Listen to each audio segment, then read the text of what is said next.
things that you think's funny aren't funny. Give me talks all the time. I want talks all over me. The Alan Cox Show kicks ass, man. Welcome. Show me what you got. You're not going to see a lot of cocks on TV. Alan Cox from the Alan Cox Show. I don't know what it's about you, but I can't even stand your voice. I think you're the biggest asshole alive. It's going to be a great show. Let's kick it.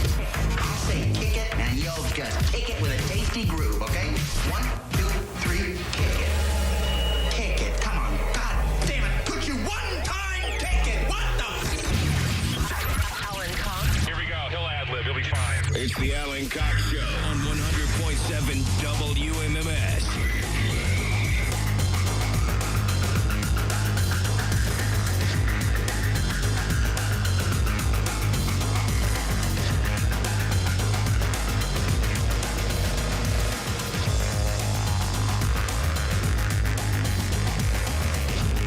Hey, what's going on, gang? Good afternoon. Hi there. Welcome. Greetings. And all that. On a rainy, rainy day. Oh, what a great day. I love a day like this. It's fantastic. Sitting in a room, alone-ish, raining outside. Oof. Hey, my name is Alan Cox. Welcome. Thanks for being here. Say hi. Do I have Bill Squire on number 2? Yeah. Hey, microphone 2. Here's Mary Santora What up? on microphone 4. Today is a day I want a book. You know? Today is a day what? You want a book like to leave? read a book. Oh. No. Like when it's rainy and it's cold, but it's like that freezing rain cold. You know? I just You want want to sit in a cozy corner and do. curled up with a good book and a cup of oolong tea? I have black tea. I just made tea. Mm-hmm. I do. Today's a very tea and figure them out day. Yeah. All right. Are you currently reading a Figure 'em Out? No, but my friend texted me Her today. life. Yeah, right. My friend texted me today and was like, "Hey, what's your address? I'm sending you one of my favorite Figure 'em Outs for your birthday." Oh. So I should be getting that in the next day or two. It's the time of year you read a lot of articles on something called hygge, which is the Danish word that's kind of taken root over the past few years, where it's like super comfy and Yeah. like you're all whatever. Yes. Speaking of comfy, Poundcake is back in Studio G. Afternoon, white people. Well, enjoy this somber. Is it somber or is it just a cold, rainy day? I mean, it is a cold, rainy day. Yeah, of course. Somber means sad, right? Gloomy, or Okay. yeah, sure. I think that fits. All right. Yeah. Well, enjoy the day. I walked into the kitchen halfway through you lamenting something about not being able to go to Tel Aviv or something. It always comes back to Tel Aviv. Like as I'm walking out, he's talking to someone about how he can't go to Tel Aviv. Yes. I would love to go to Tel Aviv, but I'm scared right now. Yeah, now might not be the best time I think it's the to perfect go. time for him to go. I've never thought it was a better time. Imagine you're on that It's all dangerous. and you're- 17-hour flight over there, and halfway those through you're like, fear I've boners. made a huge mistake. It's right in the coast. I mean, if nothing else, you could Honestly, take a little dinghy out there. I would not go by myself. I would have to bring like some Jewish friends with me. Like I need someone to vouch for me. I need someone to go with me, so I'm not out there just living it up by Vouch myself. for you. Yeah. What are they going to say about you? How are they going to vouch for you? I don't know, but I think if I travel with people who have gone there before, they know that I'm just there to enjoy the festivities, all right? I'm just here to be gay in the Middle East. That's all I'm here to do. I'm just here to be gay in the Middle East. I want some people touching my Middle East. Giving a whole new meaning to the Fertile Crescent. Over Yeah, that's right. Spin that dreidel, baby. Well, we were talking about Egypt yesterday, and Egypt is on my bucket list, and so is like Israel. I've always wanted to go. I know you have. I know you covet those parts of the world terribly. But I don't think that's so. Everyone has like. I don't think I'm I'm not saying it's weird. List. Yeah, I'm not saying it's weird. Yeah, some people want to go to Bali. I was like, I don't really care. Like, I could go to Bali. That's fine. You don't want to go somewhere that's like nice and warm and He wants to go to a place where he can Bali. have crazy sex. What's better than that than crazy an sex. island country where it's hot and everybody's sweaty and they got their pants already half off because because the climate has breached 2 degrees Celsius? I mean, you better get to these countries because pretty soon they're not even going to have flights going there any longer because it's going to be too goddamn hot to get anywhere. So you should go. You should literally strike while the iron's hot. Go to Java or Bali or something. I have no desire to go there. It's only a day's flight. You don't want to sit on a plane for 24 hours to get to Bali? And that would be like if there's no stops. I don't know a plane that just can fly 24 hours, like without refueling. Can they do that? I think that they probably can. I mean, there's probably a layover, but I mean, you know. The flight that I had when I went to the Philippines, I think, was from San Francisco to Japan, and that was 12 or 15 hours, something like that. There's one way where it's longer and one way where it's shorter, but it was you were on the plane for more than half a day. It's the only thing that's kept us from going to Australia is I'm like, I don't want to sit on a plane that long. I do. And if that's I'm going to end up in Australia for 2 weeks. But that's if nothing goes wrong. You're on the flight for 24 hours. I don't know anything. But like delays or, you know. Oh, I thought you were thinking about like the plane is going to go down. That too. Look, anything could happen. I think it's more likely that it would just be a scheduling delay, but, you know. Who knows? Well, I think you should definitely have some people vouch for you. I think it'd be a lot. You can get it. Listen, you go on some of those flight apps, you get a one-way flight to Bali for like $100, and you might find yourself never wanting to come back. Well, there's also a reason why I want to go to Israel. Oh God, I was reading a story this morning about Ukrainian refugees who took refuge in Israel to get away from the fighting. Obviously, before all this started, and they're like, "Well, we're 0 for 2." With the non-fighting part of our lives and the non-war. But I'm telling you, Poundcake, you gotta get on these now.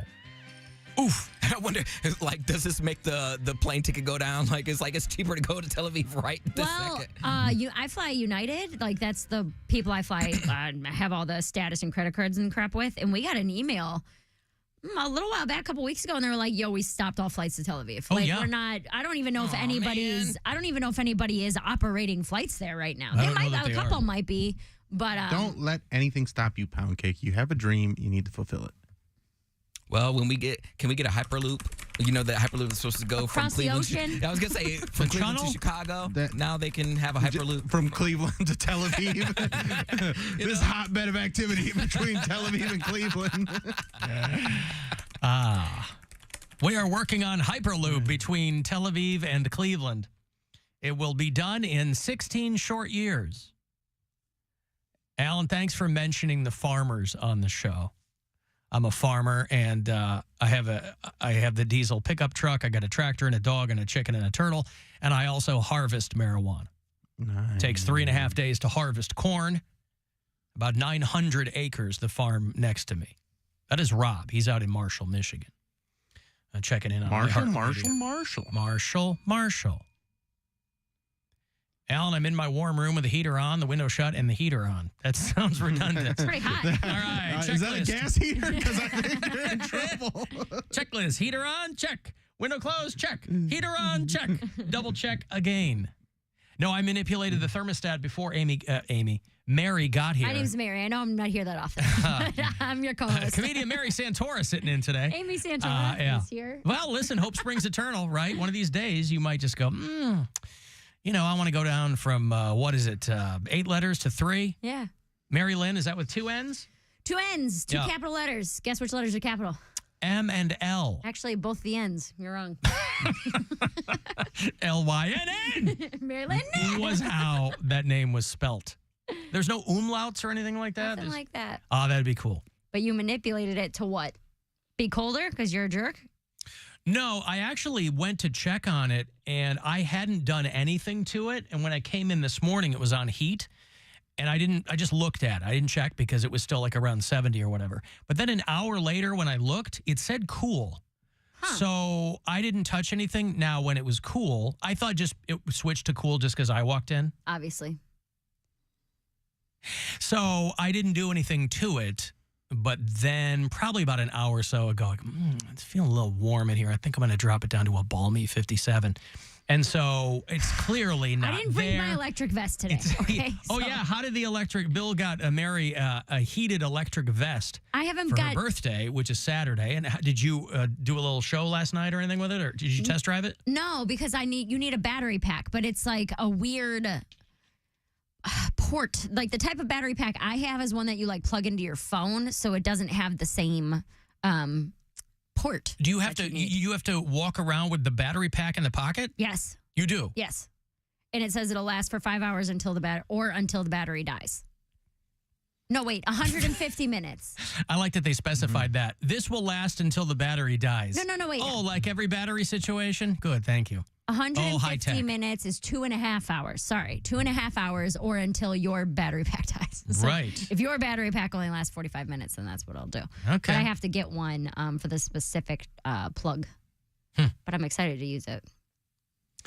Okay, I've got to take a break here. If you want to send a text for anything, 35192 to get me there. You can watch live at alancoxshow.com, and we'll be... This is the Alan Cox Show. Everywhere on our free iHeartRadio app or whatever smart device you have. Just tell it to play the Alan Cox Show on iHeartRadio.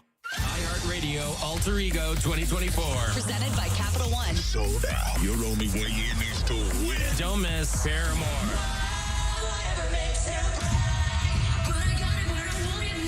The 1975.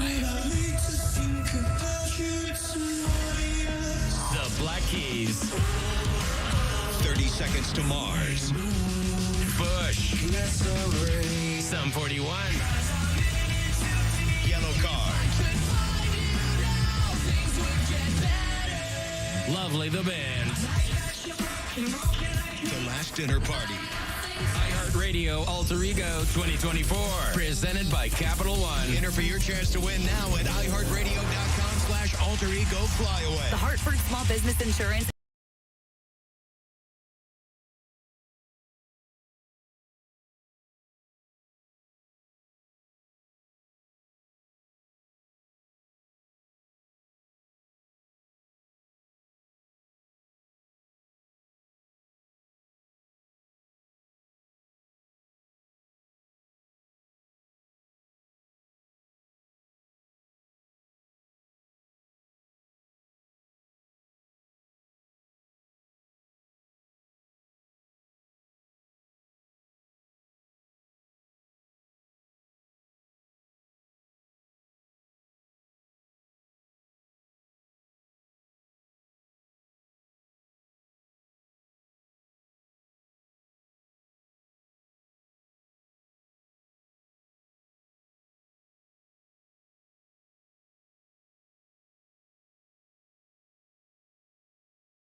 malpractice, call 1-800-ELK-OHIO. Got a few accidents out there, 2 of them in South Euclid, Trubisky at Monticello, Mayfield Road near Green, and a crash East 30th at Woodland. If you see something we don't, give our tip line a call, 216-986-8888. I'm Mike Ross in the Traffic Center.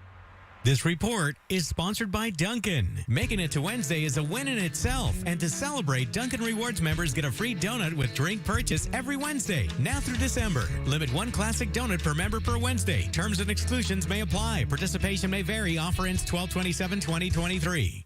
The free iHeartRadio app is your home for the holidays. Open the app and click on the holiday banner or search iHeart Holiday and start listening to Magic 105.7 plus stations playing all kinds of holiday music, Christmas classics, Christmas jazz, country, R&B, tons of playlists, even podcasts. Yay! Our gift to you, the perfect holiday soundtrack. Join the millions of listeners on the iHeartRadio app. Free never sounded so good.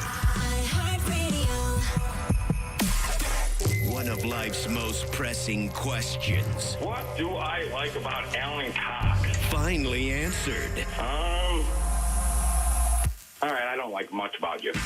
The Alan Cox Show. On 100.7 WMMS.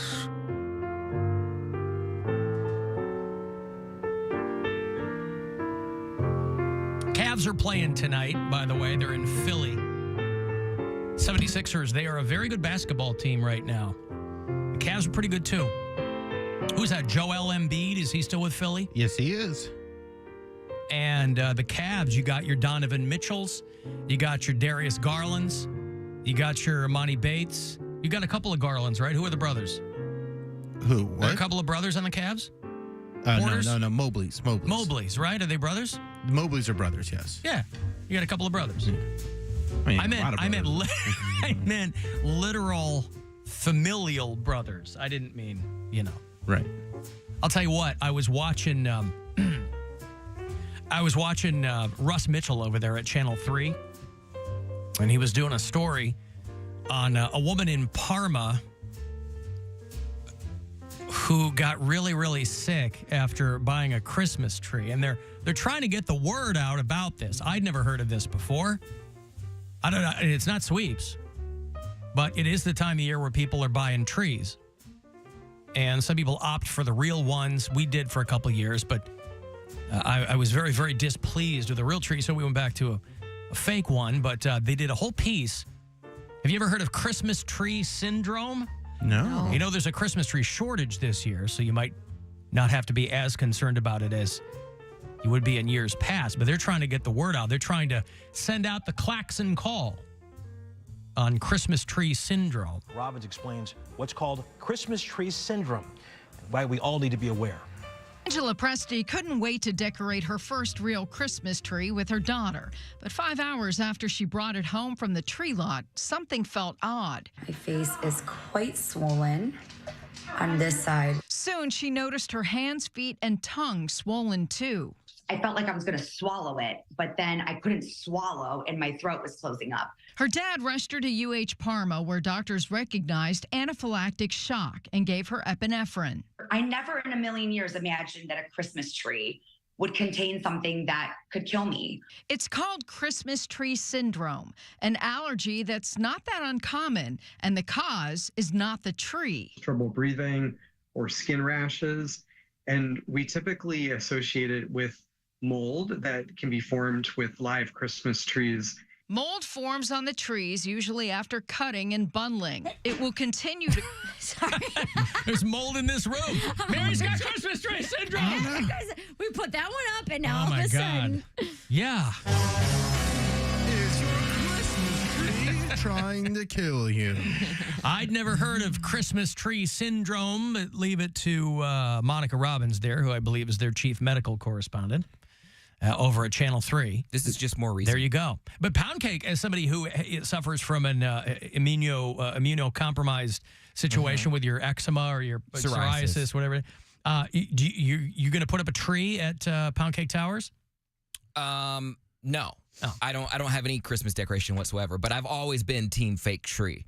My mom has multiple fake trees around the house. At least she did when we were growing up.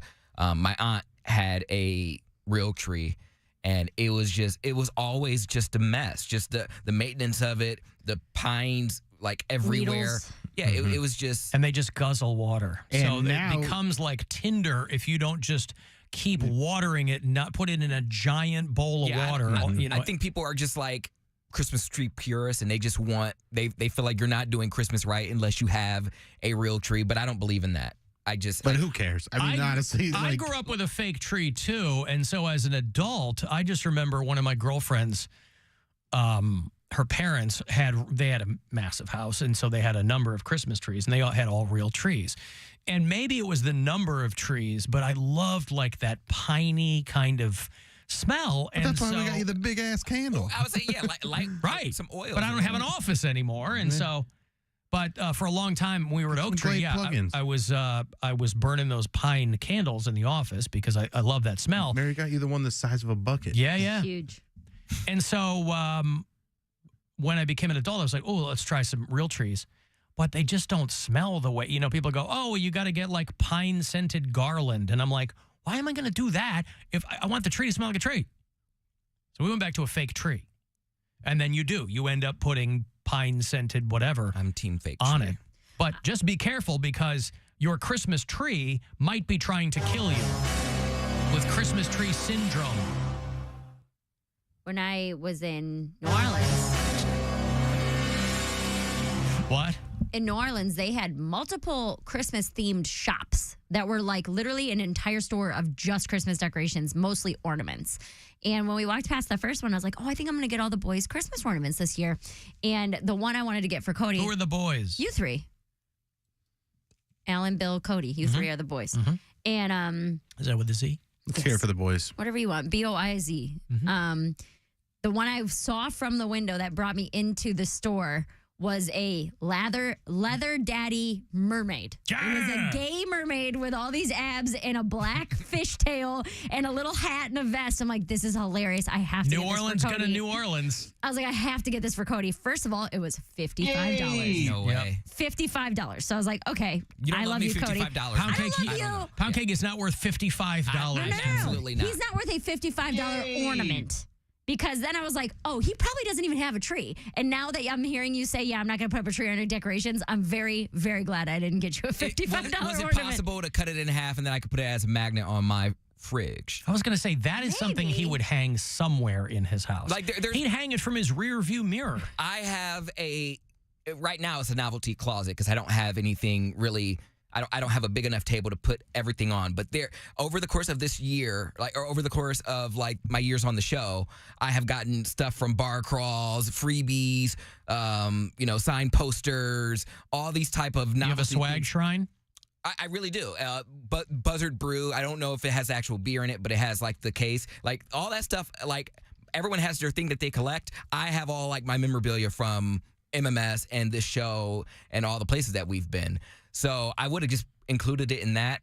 Even fans sent stuff. Every time I get fan mail and they create little pictures of me, ghost bag or whatever, I have that stuff too. I keep all of it. So I would have kept it. It just wouldn't have been on a tree. Well, now I feel bad. Well, I'll order you one. No, don't. I'm just saying. But dude, they had a whole found a space wall. for it. What were you going to get me and Bill? I was looking. So the one that brought me in was the Leather Daddy one. I was like, oh, this is perfect for... the one I was going to get Bill, there was a golden doodle one. Like the dog. His dog, a golden I doodle. already have a golden doodle. Why would you get me another one? No, an ornament. Also, why would you assume... I have a real dog. That's so much better Because than it's an ornament. look at my dog ornament. Why would you assume that Bill nor My I motif. wouldn't want a Leather Daddy mermaid ornament? Well, it just screamed Cody to me first. First and foremost, I said, oh, that looks like something I'm the only one that has ever dated a leather daddy. You don't know who You I've don't know dated. where I've been or what I've done with my life. You claim to say that you have said that you have never been gay in your life. You know what I tell you. That is true, though. I've never been gay in my life. You never even done a gay act. And I'm gay. That is, well, I danced a couple of times at a pop show. I'm talking touching, sex stuff. Or just doing stuff in the same room with another dude. I You have haven't never done that. That is true. See, to me, that's a little sus. Because most straight guys have done that. I'm sure you think it is. It's suspect that you've never done anything. I've never done any gay stuff. The gay guy goes, I think it's a little suspect that the heterosexual guy has never. Seems like you're running from it. It's You're just too afraid because that you'll like it. just because you have fake straight guys coming at you all the time. Alan, Guys just who go do swear some up gay stuff with Poundcake so you'll be more straight. They are He's confident not enough. my type. They're confident enough in their sexuality to say that they've done some gay stuff and it wasn't for them. But the fact that you have never tried Oh, I'm it very because you're confident. too afraid that I'm you might very. like it. Why is he screaming? Because I'm very he's confident. excited about you doing gay stuff. I'm very confident in my sexuality. I've always said, man, if my Peter teetered that way, I would absolutely have dived in. But no, it never. And trust me, I've been propositioned many times. Cody, I guess maybe the guys weren't hot enough, or I don't know what. They weren't hot enough to get you out of your size 32 I draws. Guess not. Cody, they had an entire wall of mermen. One was a nurse, one was a drag queen, Merman. one was a flight attendant, but they all had on their abs were out. So they would have the hat and the stethoscope around and like that, or whatever it might be. But I was like, man, any one of these, Cody would I tried to find one that looked like a skeleton face white boy. And I was like, they don't have any Republican politicians of these. There's no Kushner or They didn't have one with the MAGA hat on? Nothing like that. No, they were all typical jobs or rainbows or whatever. Why didn't you tell me that you were gay? They didn't have the greatest hits of Peggy Scott in their CD Impulse rack. No. That would have been good, too. Okay, if you type in, these are perfect. Go to Google and type in gay merman ornaments, and you'll see. I'm not falling for this. I'm dead serious. You'll see exactly what I was talking I'm putting about. this into my algorithm. Yeah, exactly. And any one of these, I was like, oh, yeah. This is it. That Cody would have Gonna loved get every another single one. iHeart fishing email. Did you take the bait? We have Mary Santora working as an inside agent of our IT department. Did you Google gay mermaid? Merman Allen. Merman, Dad. Merman. Yeah, okay. Well, there you go. But it's a fun little thing. Opportunity missed for Poundcake. Leather is just so inconvenient. I don't. Sticky. Yeah, I don't want to be a leather. But daddy. people don't wear leather out of convenience. They wear it because it's their vibe. I understand, though. It's just not my vibe because it's too inconvenient. They want to be draped in murdered animals. That's their thing. Makes them hornier. Sure. Alan Carlos here. I don't know if you heard about the shooting at the Walmart in Beaver Creek, Ohio. Oh. I hope Dick is all right. I used to live in Centerville, right under it. That used to be a quiet place. It's all going to hell now. Yeah, this was last night, right? Beaver Creek, which is where Dick from Dayton lives and calls us. A guy walks in and starts shooting people. I don't think he killed himself, but I don't think he killed anyone else. He injured a bunch of people. I think a couple of them are in the ICU. But there is no other person dead as of now, I don't think. What if it was Dick, but he did it through the mandolin? He hit it in the little hole, and then he said some kind of Rambo. You know what I mean? Desperado? I was going to say, Antonio Banderas. I feel like in I've seen that in a movie where they hide it in a guitar and then just blow up the guitar and then they start shooting. Yeah. Yeah. No, I don't know that's... The weather kind of affects the way... You can just go in there and tell a story and people turn the guns on themselves. Oh, Dick can? Yeah, no, I think Dick probably would have walked it because people were texting me. They're like, oh, is Dick? I think he would have probably gone back to the Lowe's where he retired after 25 years. But, yeah, a guy just walked in. There was a woman who posted, I think the guy, reportedly he was live streaming it on Facebook or something like that. I don't know. But the guy shot himself and killed himself. They said that the cops that showed up didn't fire any rounds at the guy. But he injured 4 people. There was a girl who had posted something after she had walked out of the Walmart. I was literally just shopping for Thanksgiving stuff, and this guy walked right past me with an assault rifle, and he started shooting. I ran. So if you guys know anybody that's in Walmart right now, call and check on them because he shot 10 times, and I don't even know how much more afterwards. But I just know I'm so lucky to be alive. And, of course, people are such dicks that people, immediately start trolling this girl. You know? It's she just went through the most traumatic moment of her life, and I'm sure people are making like, oh, we're supposed to just know when people are at Walmart. It's like she's just worried about people. Well, first off, you're living in Dayton, so life ain't going great. Second off, people are like, girl, stop with the what if and just be happy it wasn't you. Like, people are such dicks. Oh, what are you crying about? Because that's where we are now. Hey, be happy you got out of the grocery store without being murdered. What are you crying about? Go have a drink Everybody's with your armed. friends. There's no such thing as an open carry democracy. You should be happy you got out of Walmart and not be killed. What are you crying about? Oh, God, people are dicks. You just can't go, oh, my God. I mean, I'm sure the bulk of the responses were in her favor, but just there's always going to be some people like, stop crying. So the guy killed himself, so that's the best outcome that you can have. But, yeah, it's pretty wild. And a lot of people blow me up about that. I don't know why they just don't start there, though. Start where? Kill themselves first before they try and go in and start shooting up a Walmart. Right, Well, what especially was if the it's gonna guy- end that way. Didn't they find a guy? Oh, God, they found a guy at Disney, or they found him at an amusement park a couple of weeks ago, and he had killed himself and left a note, and the guy had a bunch of ammo and guns, and he's like, I couldn't go through with it. He was going to shoot up an amusement park, and he killed himself instead. Aw. Yeah. Just be happy it wasn't you.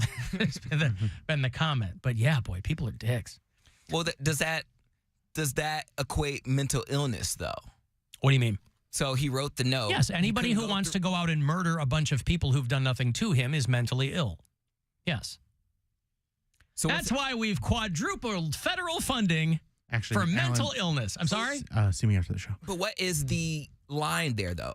What line? What's the line between mental illness and just evil? Like, you have full intention of Evil is a religious construct. Okay.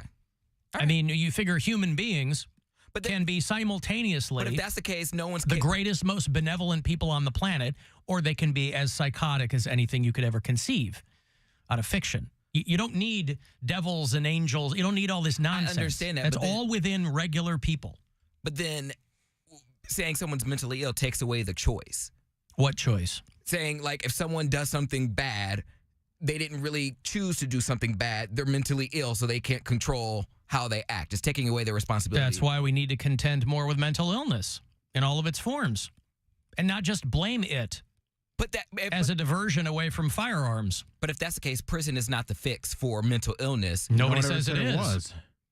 But I don't care. I want someone to be in prison if they do something like that. Well, if you've murdered someone, that is a capital offense, and you can mount a defense. But there's sometimes that you're mentally ill, and you can let a jury deal with that, and plenty of people do that. But there are also, listen, And there are prisons for the criminally insane. Arkham Asylum comes to mind. But also, Which that place is Is that so the only one? poorly secured. most people who are mentally ill are not violent. And so it's a terrible state of affairs for people who are mentally ill, because now this kind of stuff gets attached to them. Because people who work for gun lobbies or whatever, work overtime to divert the attention away from that. You might even like this dude, Poundcake. The girl in that video, she described him as a tall, skinny white guy who was walking fast. Imagine if you had the good fortune to be inside that Beaver Creek Walmart and you could have talked him down. I need you to be cute, though. Like, you can't just be tall and skinny for me to be into you. Well, she was running out of the store when he started firing, so she probably didn't get a good look at how cute he was. I didn't see how hot he was. I'm sorry. Me talking someone down, he has to be tall, skinny, and bald. Yeah. Tall, skinny, bald guys. Bald? Love, Tall, skinny, and bald? Tall, skinny, bald guys, for whatever reason, they love me. Well, no, they love you, but that's not your thing. I'll be able to talk to them like, listen. It's got to be simpatico, right? Listen, man, I know it's hard out here. I can only stand. It's about to get harder. Listen, I know you're going through it. I mean, you're tall, you're bald, you lost your hair, but someone out there's gonna want you. Not me, but someone out there's gonna want you. Poundcake, the hostage negotiator. Poundcake negotiator. Yeah. Someone's gonna want you. Don't do this, man. Come on, you're living up to the stereotype. Go out there, live your best life. Put the gun down. It could work. He's on to something. He comes out, Mr. Brown, what did the situation sound like? He's already the best sports talker. He really is. I mean, he could be the best what? crime talker? Yeah, best crime talker. Could you describe the situation for us? That's what the gun sounded like. Guy walked right in. But obviously, Dick from Dayton, a lot of people on this show, and let's face it, every other radio show in the Northern Hemisphere, people associate Beaver Creek, Ohio with Dick from Dayton. It was about 8:30 last night. So as of the latest thing I've seen, he didn't kill anyone, but there were, a bunch of people who got injured, and some of those people are in ICU. But that girl who comes out, and just posts a thing, because that's what people do now, they reflexively do that. And people are being jagoffs to her. That ain't right. Send in Poundcake. Hostage negotiator. I'm going to break here. What you about to do? Yeah. If you want to send a text, 35192, AlanCoxShow.com for everything else. And you can listen anywhere on the iHeartRadio app. Hey, this is Lincoln Kennedy, 3-time Pro Bowler. Here's what's trending on the iHeart Sports Network. Presented by Mercedes-Benz. Tom Brady is unhappy with today's NFL. He told ESPN's Stephen A. Smith that the league is rife with mediocrity because of poor coaching and player safety rules. Cavaliers, they'll visit Philadelphia tonight in the NBA in-season tournament. Cleveland's riding a 3-game winning streak. And to the college hardwood tonight. Akron will take on Drake in the Cayman Islands Classic. The Zips coming off a loss to Utah State on Monday. I'm Scott Davidson. The Mercedes-Benz Holiday Love Celebration is here with incredible offers on exceptional vehicles you're bound to love, like the EQB C-Class or the EQE SUV. Find an exclusive offer on a vehicle you'll adore now through January 2nd. Learn more at MBUSA.com/special offers. Your afternoon drive is brought to you by the Ken Ganley Auto Group, Ohio's #1 automotive retailer. We all love capturing holiday memories, so get your smile camera ready with Bite Clear aligners. Save up to $600 on your treatment journey during the Time Is Now sale. Order your impression kit for $14.95. Save $250 on clear aligners. Get $120 off the Bite Protection Plan and get a free whitening kit worth $150 with your aligner purchase. Use code NOW23 at Bite.com. That's BYTE.com. Plus, claim 25% off whitening products. Be confident. Be you.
I have AFib, so I'm about 5 times more likely to have a stroke. Other symptoms, irregular heartbeat, heart racing, chest pain can come and go, but the risk of stroke stays. If you have symptoms, tell a doctor. Visit notimetowait.com. Sponsored by Bristol-Myers Squibb and Pfizer. Portions of the following program were pre-recorded. This is The Buzzard. From the Barrio Tacos, Tequila, and Whiskey Studios. Voted Best Taco by Cleveland Scene and Cleveland Magazine. The Buzzard. The home of the Buzzard. Buzzard. This is 100.7 WMMS. Cleveland. Call the Alan Cox Show. Is that what you want to do? Think about it, Alan. Once divorced and a broken man. 216-578-1007 or 1-800-348-1007.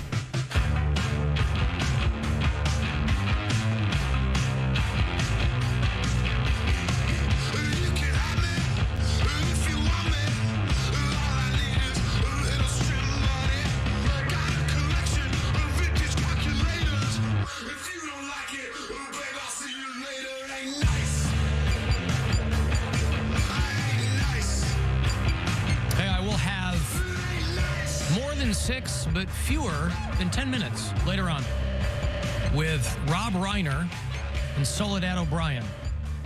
They have a 10-part documentary podcast called Who Killed JFK on the iHeartRadio app. And so I'm going to be talking about that with them later on. Tomorrow is the 60th anniversary of the Kennedy assassination. It's like an OG conspiracy theory. You think about all the weirdness that people conjure up now. You know, they're drinking baby's blood in the basement of a pizza shop. The moon landing was faked. That kind of stuff, you really, really got to be out there for that. Kennedy assassination, there's still a lot of unanswered questions. So Rob Reiner and Soledad O'Brien have teamed up on this podcast. I'll chat with them a little later on. Hey, Chris. Yeah. What's up?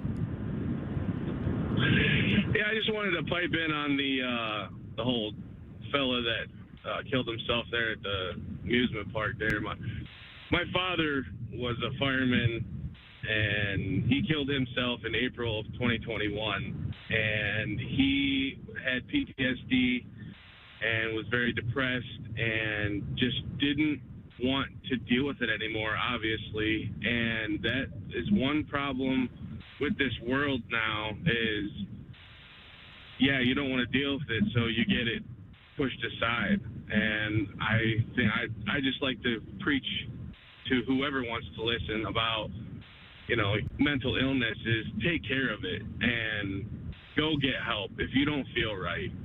And that's basically it.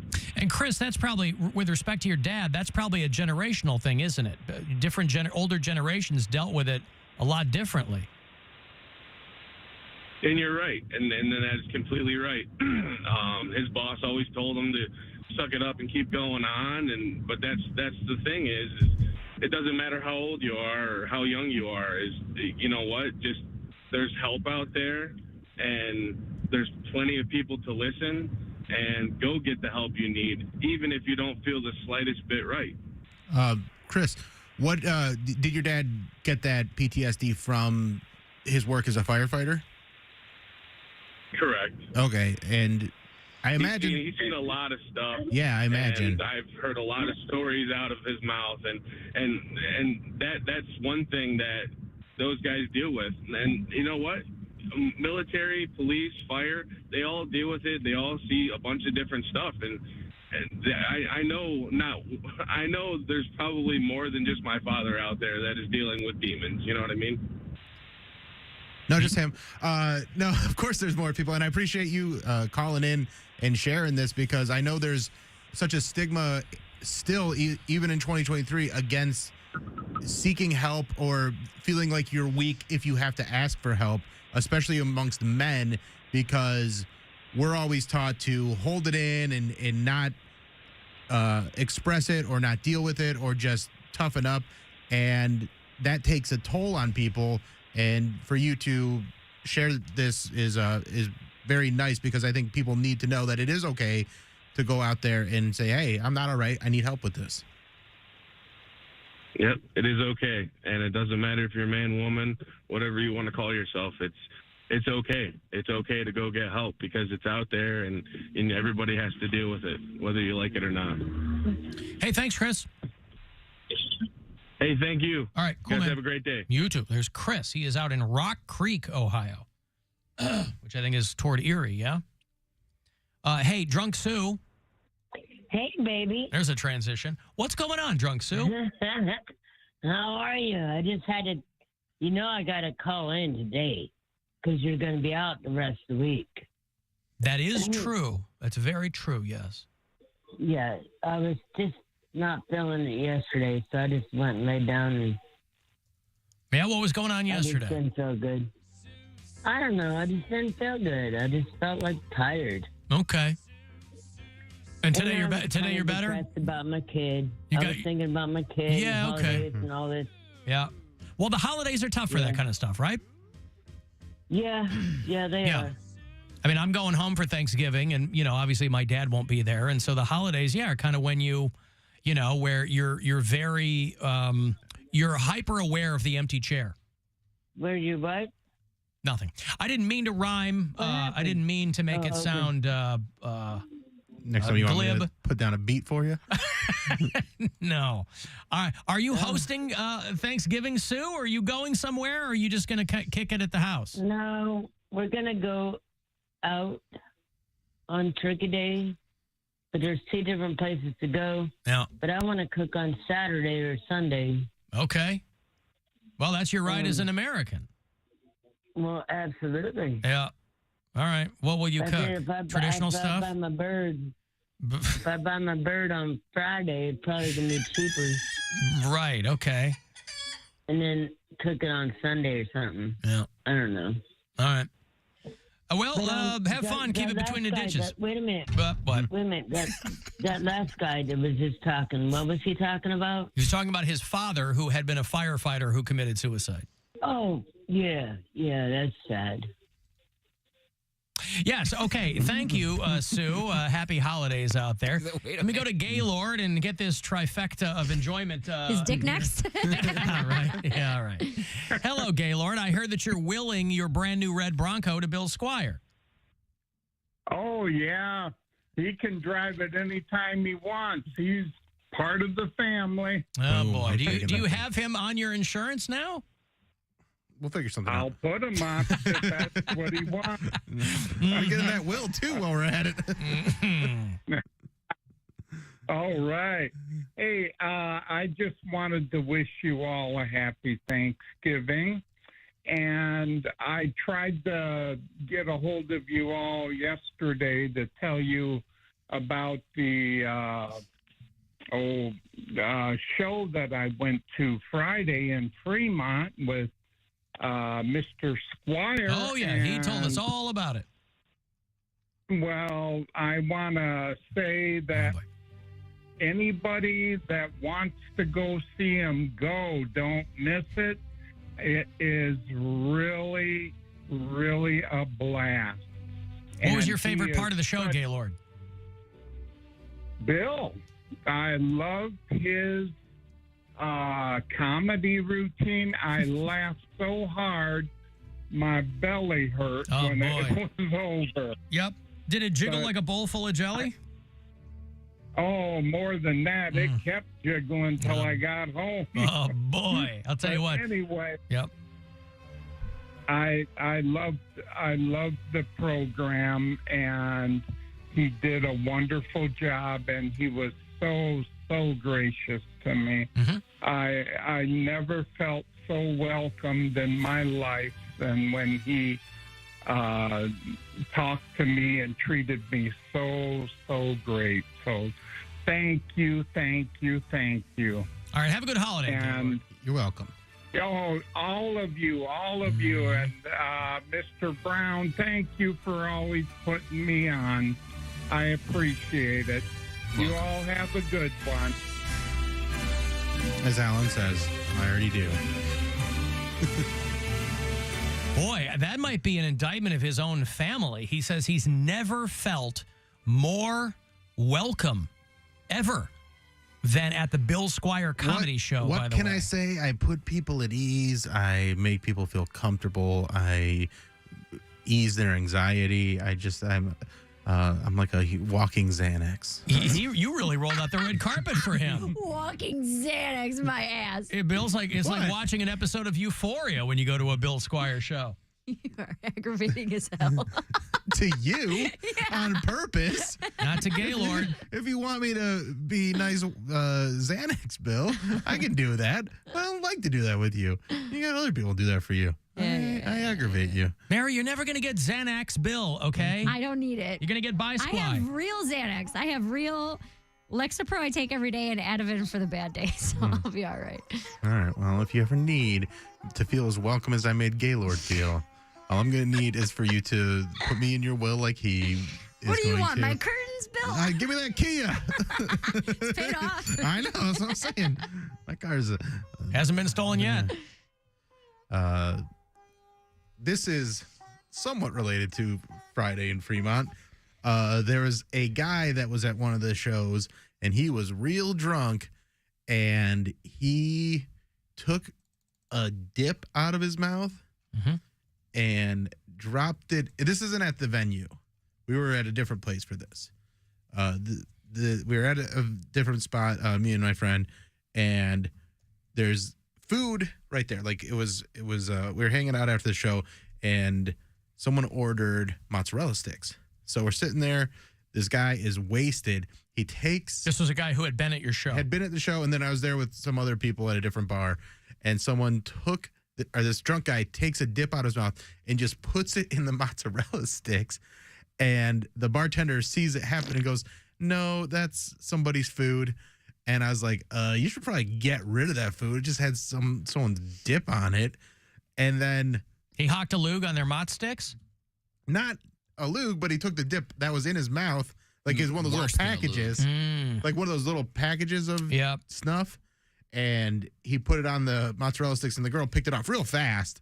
So 5-second rules, I guess. But then I kind of get my drink, and I'm roaming around, and then my friend that I'm there with, his girlfriend walks up to me, chomping down on mozzarella sticks, and she's like, "Do you want one of these?" And I was like, "I'm good, I'm good." And I felt real bad because I didn't tell her what happened, but I feel like that would have just made it worse, right? In that situation, are you telling them what happened, or are you saying, are you like, "Don't eat any more of those"? She's already eating it. She's already eating them, and I'm pretty sure she had already got to the one that had the thing on it.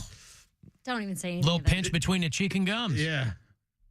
Now, it wasn't like the free, like old-fashioned snuff. It was like one of those little pouches. Yeah. So But it's not still, the grossest thing, it was but in it's still someone else's it was in mouth. someone else's mouth, and that guy didn't seem like a guy that was up on his,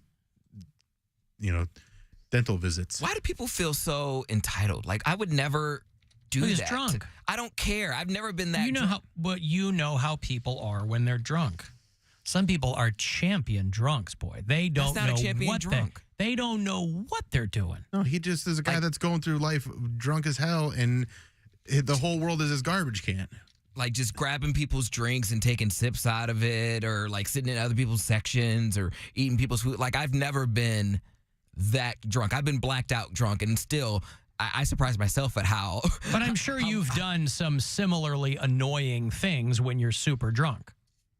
No, I just because you're not eating somebody else's food doesn't mean that you're like all buttoned up when you're hammered. Maybe you are. What do I know? But I've been around you when you've been drunk. I was like, but you never seen me blacked out drunk. I've been blacked out drunk. I could probably like 3 or 4 times. 2 of which and probably not since college. Two of them were in college, and then 2 of them were out of college. The last one I remember was when I was at Erica's Dirty 30 birthday, and I surprised myself because I was blacked out. And I woke up in my bed with everything off, my phone on the charger, and I didn't know how I got home. Apparently, I called an Uber home. I took care of myself because I knew, because even in my subconscious, I knew that I had overdone it. And I called an Uber home, and I ended up in my bed.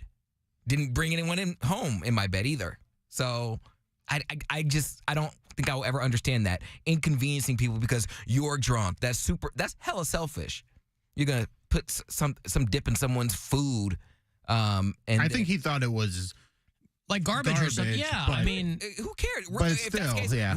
rip off a piece of. That's what I do. Like when I have my gum and I'm at dinner, I use like the paper from like the straw or the thing that they wrap the silverware in. You take that off and wrap whatever is in that, or wrap whatever you have in that. So you're not like putting it on a piece of paper or like on a plate or something. That's gross. yes, in a sober, normal, logical situation, that's true. But when people are hammered, I mean, You're like, I got to get this thing out of my mouth. you got to now. give them a wide berth. You walk into a place, there's a table of like hammered people. I go, I'm not sitting next to them because God knows what's going to happen. Mary, what's the grossest thing you've done while drunk? Dude, I don't know. Yeah, also probably that.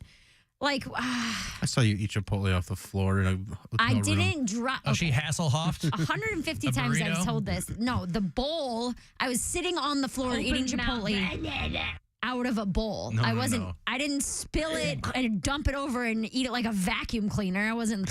You picked up some that fell out. A couple pieces of rice fell out.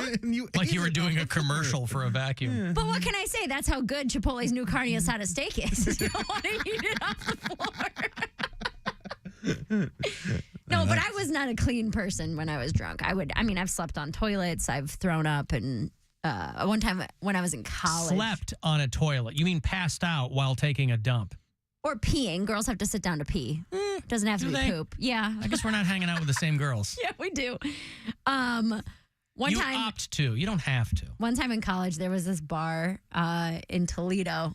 It was called Chasers. And it was notorious for serving underage. And it wasn't like you got the big, black X's on your hands if you were underage, but they would not question you if you were a 21-year-old with a wristband and you walked up and ordered 19 shots. They would serve you 19 shots as long as you paid for them. They really didn't care. So it was kind of like that. And I would drink there underage. And the one time I remember we went out as and I remember I was so drunk that I was throwing up in the toilet. And my friend was like holding my hair back. And I flushed the puke down. And then I flushed it a second time. And I was taking the water that was coming out of the toilet and splashing it on my face. And Well, it is clean water. Yes. That's my whole argument. It's cool, Don't worry about it. It's clean That water. was my whole argument. No. When I flush it and the water come out, it's clean water. Wash away all puke and then they put it on your face. Feel better. You disgusting bitch. That's probably one of, if not the grossest thing I've ever done. That I was fully washing my face in toilet water. Well. But I was like 20. Again, you can't. Well, it's got nothing to do with age. It's got to do with your level of inebriation. You're getting irresponsibly drunk. I'm sure there are 45-year-olds who get that drunk and might be prone to doing that. In a logical, sober world, right, no one would do that. Right. No one's going to wash their face in a toilet. I hope. Definitely not somebody you want to hang out with. Right. But, listen, people are going to have families over for Thanksgiving. Who knows what kind of shenanigans will be going on? You don't want to know from all of the whatevers. Well, let's hope that those washing your face with toilet water days are behind you. So behind. For the most part. But I took I was on antibiotics and I took one on an empty stomach, which I don't think I've ever done before, and I felt so sick, like more nauseous than I have ever felt. And I was thinking about it and I was like, I haven't thrown up in 4 years. Like, I have an aversion to throwing up as is. What's your puke anniversary? Do you know? It is New Year's Eve from 2019 into 2020, and I wasn't drunk. It was my first sober New Year's Eve, and I got food poisoning. Mm-hmm. And I was so mad at the irony of it, because I was like, this is my first January 1st where I'm going to start a brand new year hangover free, and I had food poisoning. So I was throwing up all night New Year's Eve, all day New Year's Day. And I'm like, all right, I guess maybe this is the transition my body needs. But yeah, I was thinking about that when I took that pill, and I was like, I felt so sick, and I was like, oh my, I have not puked in 4 years. Yeah, it's been a couple years for me. And I just remember doing it in the toilet and then flushing it and then splashing my face. Oh my God, I did it too. Yeah. Oh, the See? memories are flooding Now back. I know. Oh, no wonder that sounded so familiar. That cool, crisp toilet water. You knew it. And I had 500 flushes in there, so my face is all blue. Good luck. I got a break. Hey, want to go to that Sammy Hagar show? It is next summer. He's doing a tour called Best of All Worlds. Going to be doing a lot of Van Hagar stuff. And so he's got Joe Satriani going out with him and Jason Bonham behind the drums and Mike Anthony. So they're going to do Blossom. I think it's next July. So if you want to go see those guys, yeah, July 29. I'll hook you up coming back. 35192 on a text for anything else.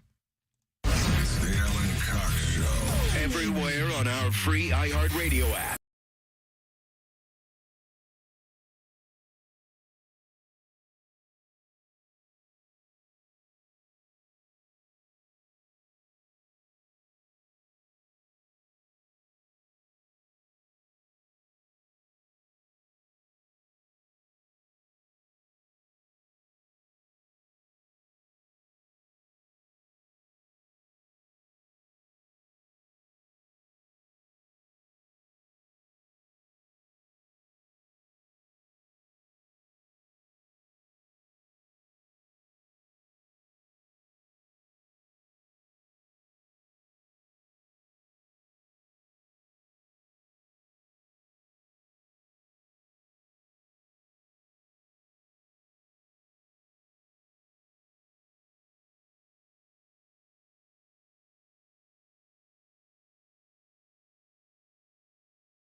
limited time, get the Bunugget Bud for only $1 with the purchase of any sandwich. The Bunugget is just as fun to eat as it is to say. That's a Bunugget Bud for only $1 with the purchase of a sandwich. I crave a hero. The free iHeartRadio app is your home for the holidays. Open the app and click on the holiday banner or search iHeart Holiday and start listening to Magic 105.7 plus stations playing all kinds of holiday music, Christmas classics, Christmas jazz, country, R&B, tons of playlists, even podcasts. Our gift to you, the perfect holiday soundtrack. Join the millions of listeners on the iHeartRadio app. Free never sounded so good. Now it's time to give stuff away. Now it's time to give stuff away. I'm going to go see Sammy Hagar next summer with Michael Anthony, Joe Satriani, and Jason Bonham behind the drums. They basically have swapped Vic Johnson out of the circle and Joe Satriani in because they're going to be playing a lot of Van Halen music. It's called Best of All Worlds. A large part of that is going to be a tribute tour to the Van Hagar years. And I'm sure they'll throw in a bunch of stuff from their respective catalogs. Loverboy is your opening support for the show. It's part of the Minutemen concert series. Sammy Hagar next summer, Monday, July 29th at Blossom. LiveNation.com's got the details for you. The tickets are on sale. Caller 10, you'll get this pair of tickets. Good luck. 216-578-1007 or 800-348-1007. Welcome to the Center for the Potentially Entertaining. The Alan Cox Show on 100.7 WMMS. Suckers walk, money talks, but it can't touch my 3-lock box.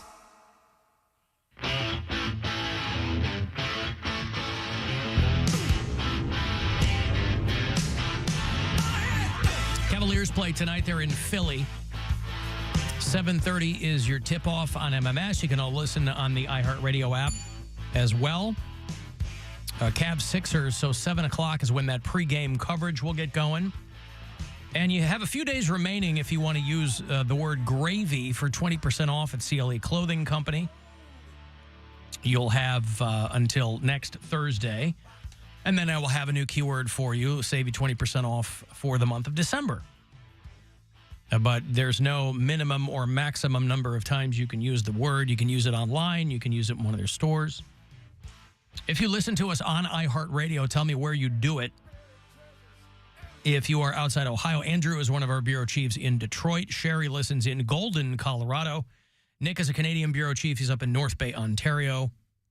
Brian listens in Collierville, Tennessee. And I always do, again, it's not obligatory, but it is appreciated when somebody updates me when they move. I heard from Kristen. She's a longtime bureau chief in San Antonio, and she has to be relocated to Houston. Now, contrary to popular belief, when people do hit me up asking me to change their location on the bureau chief map, I am also not on the hook for their relocation expenses. Oh. This has been a long time misunderstanding. Yeah, a long time misunderstanding here on the program, but I am not on the hook for their relocation expenses. I have been telling people you are. And I think that's where the miscommunication started. I have been telling people just send Alan an invoice and, with screenshots of the receipts for the U-Hauls and whatever. For a while, I felt so guilty that I was doing it. But, $75K in, I was like, I really have to, I got to put the proverbial kibosh on this. And you know how uncomfortable I am with kiboshes. I know. It's one of your weird things. But I don't blame anybody for that. So, and if you listen on the app, you can leave messages for us, too. Hi, Ellen. I haven't heard you mention it yet. I know, right? So sorry if you have. But are you doing a Cox Out this Sunday? Happy Thanksgiving. That's that Shannon girl, right? That voice. Ah, that voice. I didn't even hear what the hell she said. I was listening to the voice. Hi, Ellen. I haven't heard you mention it yet. So sorry if you have. But are you doing a Cox Out this Sunday? Cox Out. Happy Thanksgiving. Hey, you too. Where is my Cox Out? I am around the corner. This will be the penultimate Cox Out for the season. This Sunday, I will be at Around the Corner in Lakewood. 188-18616, Detroit. That's the whole thing? If you were going to mail them a letter, We'll start around 3 o'clock. The Browns are in Denver. And then the very last one will be 1 week later. So the 3rd, I'll be back at the Parma Tavern.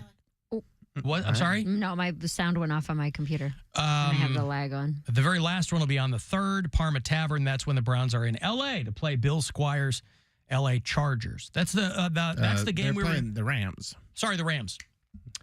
You know, for a town with 2 NFL teams that no one cares about, it's tough to nail them down. But that is the game that we're sending people to. We're giving away a trip out there with Circle K.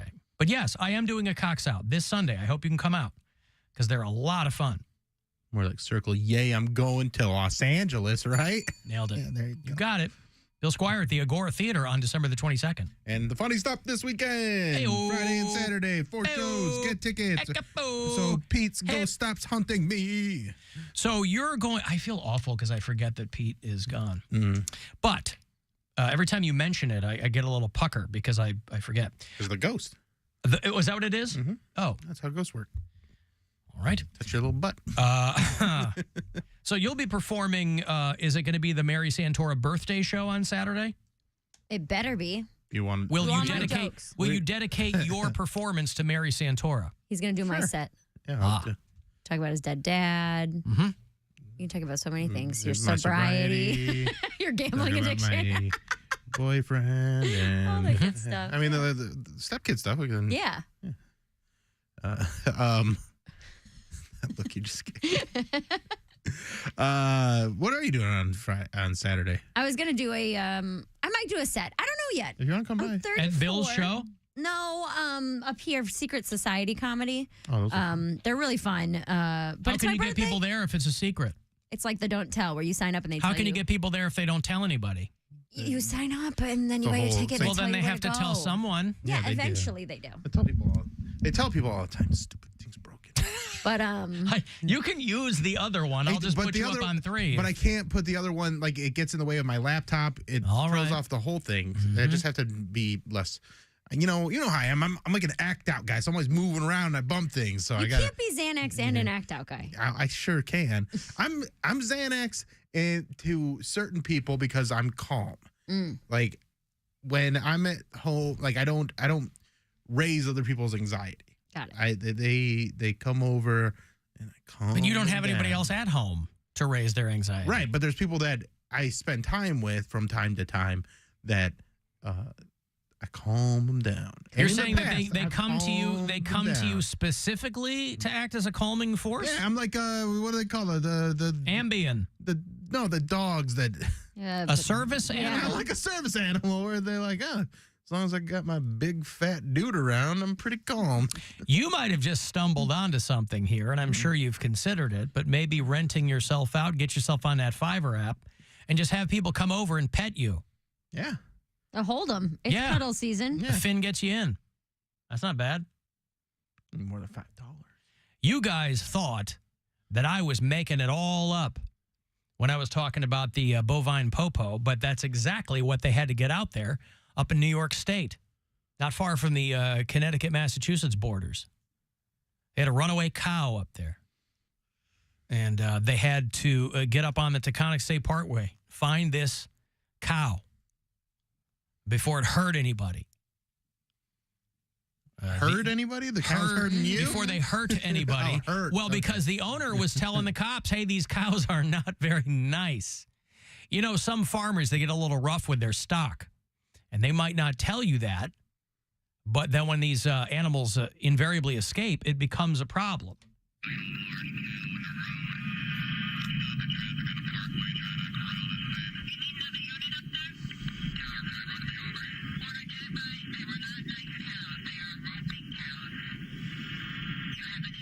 Roping cows, right. Bovine Popo, what's your emergency? Now, if you're not familiar with roping cows, these are cows that are known not only for providing amazing meat, but they are also known for massive ejaculations. Okay. And so that's why they wanted them to be very, very careful. They didn't want to hit them. They wanted to make sure that all the squad cars had functional windshield wipers in case they ran into the roping cows. because, boy, you think they'd be nicer. She goes, these are not nice cows. But you talk about getting chilled out. You think that they would be a lot more chilled out with all those massive, massive ejaculations. I mean, just massive. It's one thing that chills me out, that's for sure. So they did have to call the bovine popo up there to the Taconic State Parkway, couple hours north of New York City. And I don't know about you. What a cliffhanger. I don't even know how it ended.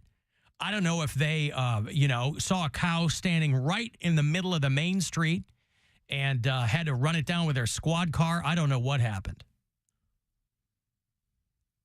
But they, I don't know. They figured it out. And they say that no cows were hurt. But if they're not nice, I don't know. And mean-ass cows. Stupid. But imagine you cows. get that, because this happens all the time, right? There will be farms. It would happen, years ago in Ohio where all those animals got off that guy's exotic farm or some crap like that. And so then, people are looking out their front window. It looks like goddamn Jumanji. And they got to call out the 5-0. Can you call it animal control? Can you call it Jewish manji? It sounds weird when you just say Jew. Bill, see me after the show, will you? It is a film series that, from what I understand, is to great acclaim. I know what it is. I'm just saying. Hey, Dick. Happy Thanksgiving, guys. Oh boy, out of the gate.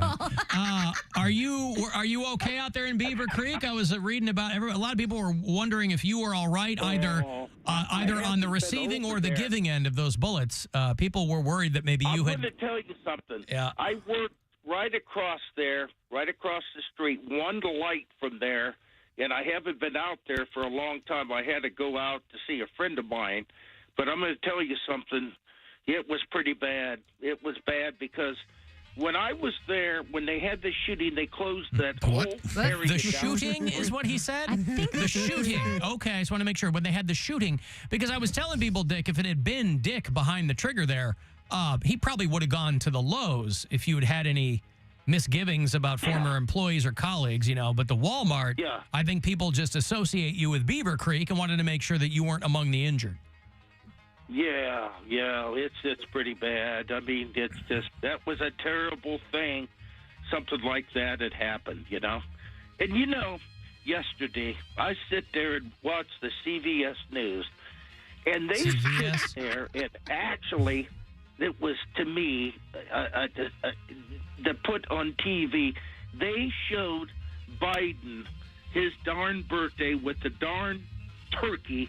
And I thought, how can they be a national TV putting a man on there that doesn't even believe of the Constitution and our ideas of America? Dick, what the hell are you talking about? Get your head out of your ass, Dick.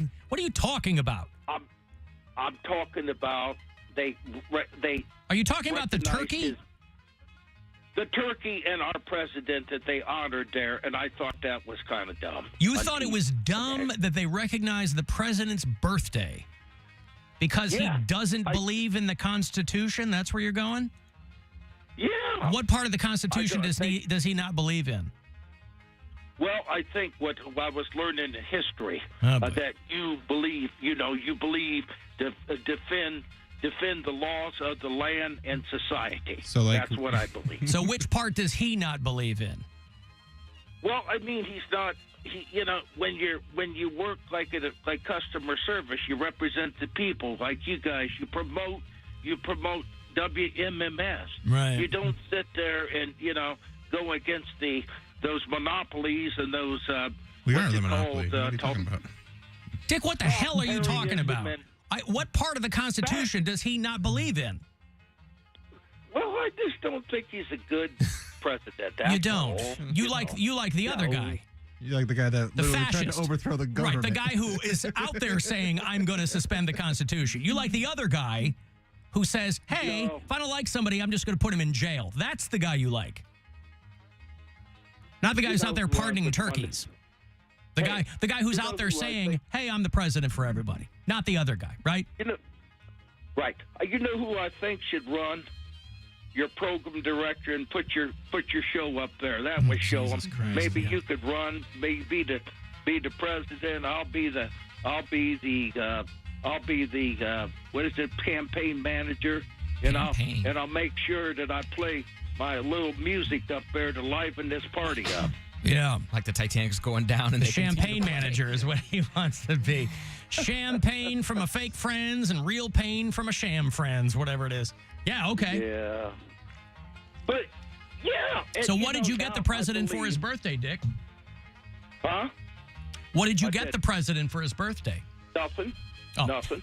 You didn't get him a pocket constitution since apparently he doesn't believe in that? No, but I want to say something. I think the Browns are headed to the Super Bowl. Well, that tracks with the other opinions, Dick. Yep, and no music this week. Everybody shut down this week till next Monday, so I'm kind of lost this week. But I wanted to wish everybody happy. Go Browns, go Ohio State, and hope to keep in touch with you guys. Happy Thanksgiving, everybody, from Dick from Dayton. Bye-bye. Bye-bye.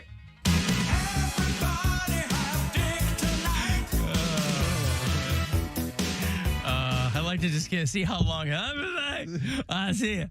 All right, bye-bye. Yeah. Alan, did I hear earlier that Dick from Dayton killed a bunch of people? No, he did not. But people, that shooting at the Walmart in Beaver Creek, people initially think of Dick from Dayton. And so they wanted to make sure that he was in no way involved, either in front of or behind the shootings. But there's Dick. And congratulations to him and all of his whatever. He's on one.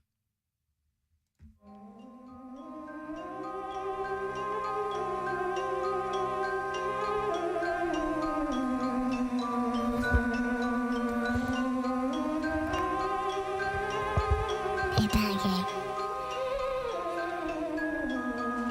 What's up, man? Pete? You know who this is? Pete from the Funny Stop. It goes to Pete. I don't know who that is, man. Okay. You know who this is? The only other ghost I know is Ghostbag. Yeah, that's right. I was listening earlier. I heard you say you had pictures of me in your room. Yeah, I don't know how you got them. They were drawn.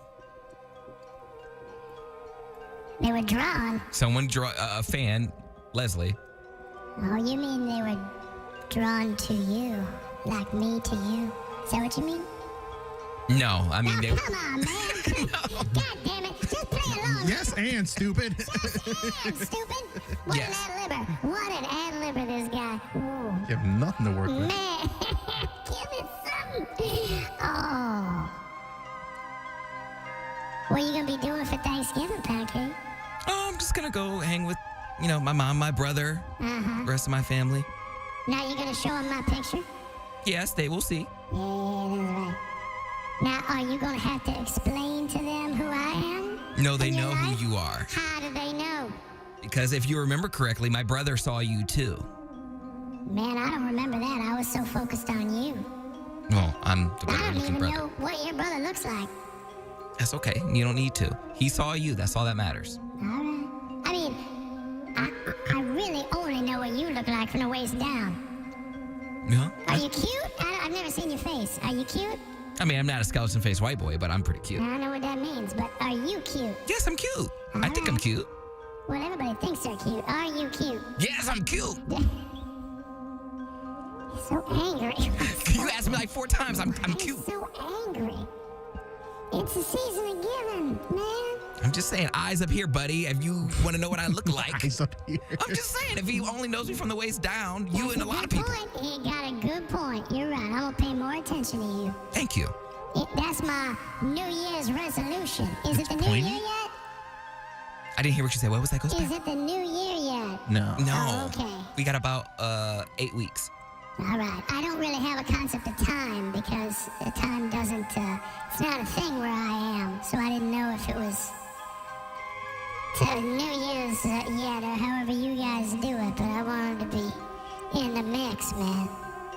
All right, make sure you show your family my picture. I will. All right. You'll be up on my Let me wall. know what they say, too, because that's a good picture of me, boy. I seen it. I got some cakes. I look good. I seen it. You synced it? I seen it. Now you're speaking my language. That's all you had to say. I seen it, man. All right, well, I'll tell you what. If you're going to be at your mama's house for Thanksgiving and you step into like a side room or something, you might see me. Thinking about old times? Just go back. Old times, new times, baby. So my mother did move. I don't have my old room, but I will keep that in mind. That's all right. I don't mind a change of venue. I like new surroundings, man. It's so old-fashioned to like toss it off at a desk. I don't do that anymore. Yeah, man, you gotta get away from the desk. It was. Come on, man. We had a computer room. It was like a little office. Oh, I remember. I'm just saying, don't do it at a desk anymore. I know. You gotta stand in front of a mirror and do it while you're doing jumping jacks, man. I can't do it standing up. That's like advanced level. Steven, all right, I'll see you later. Okay. Everything's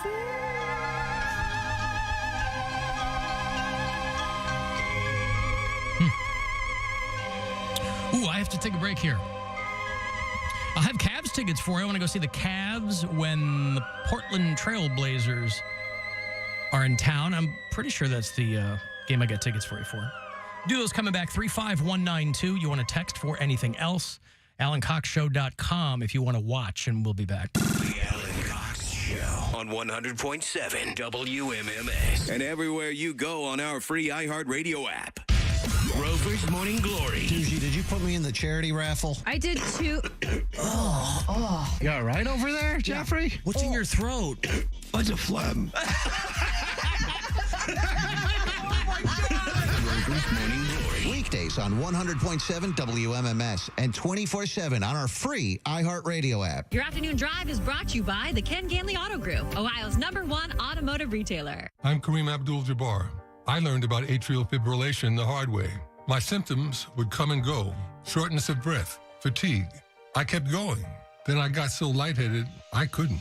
My doctor said I have AFib, so I'm about 5 times more likely to have a stroke.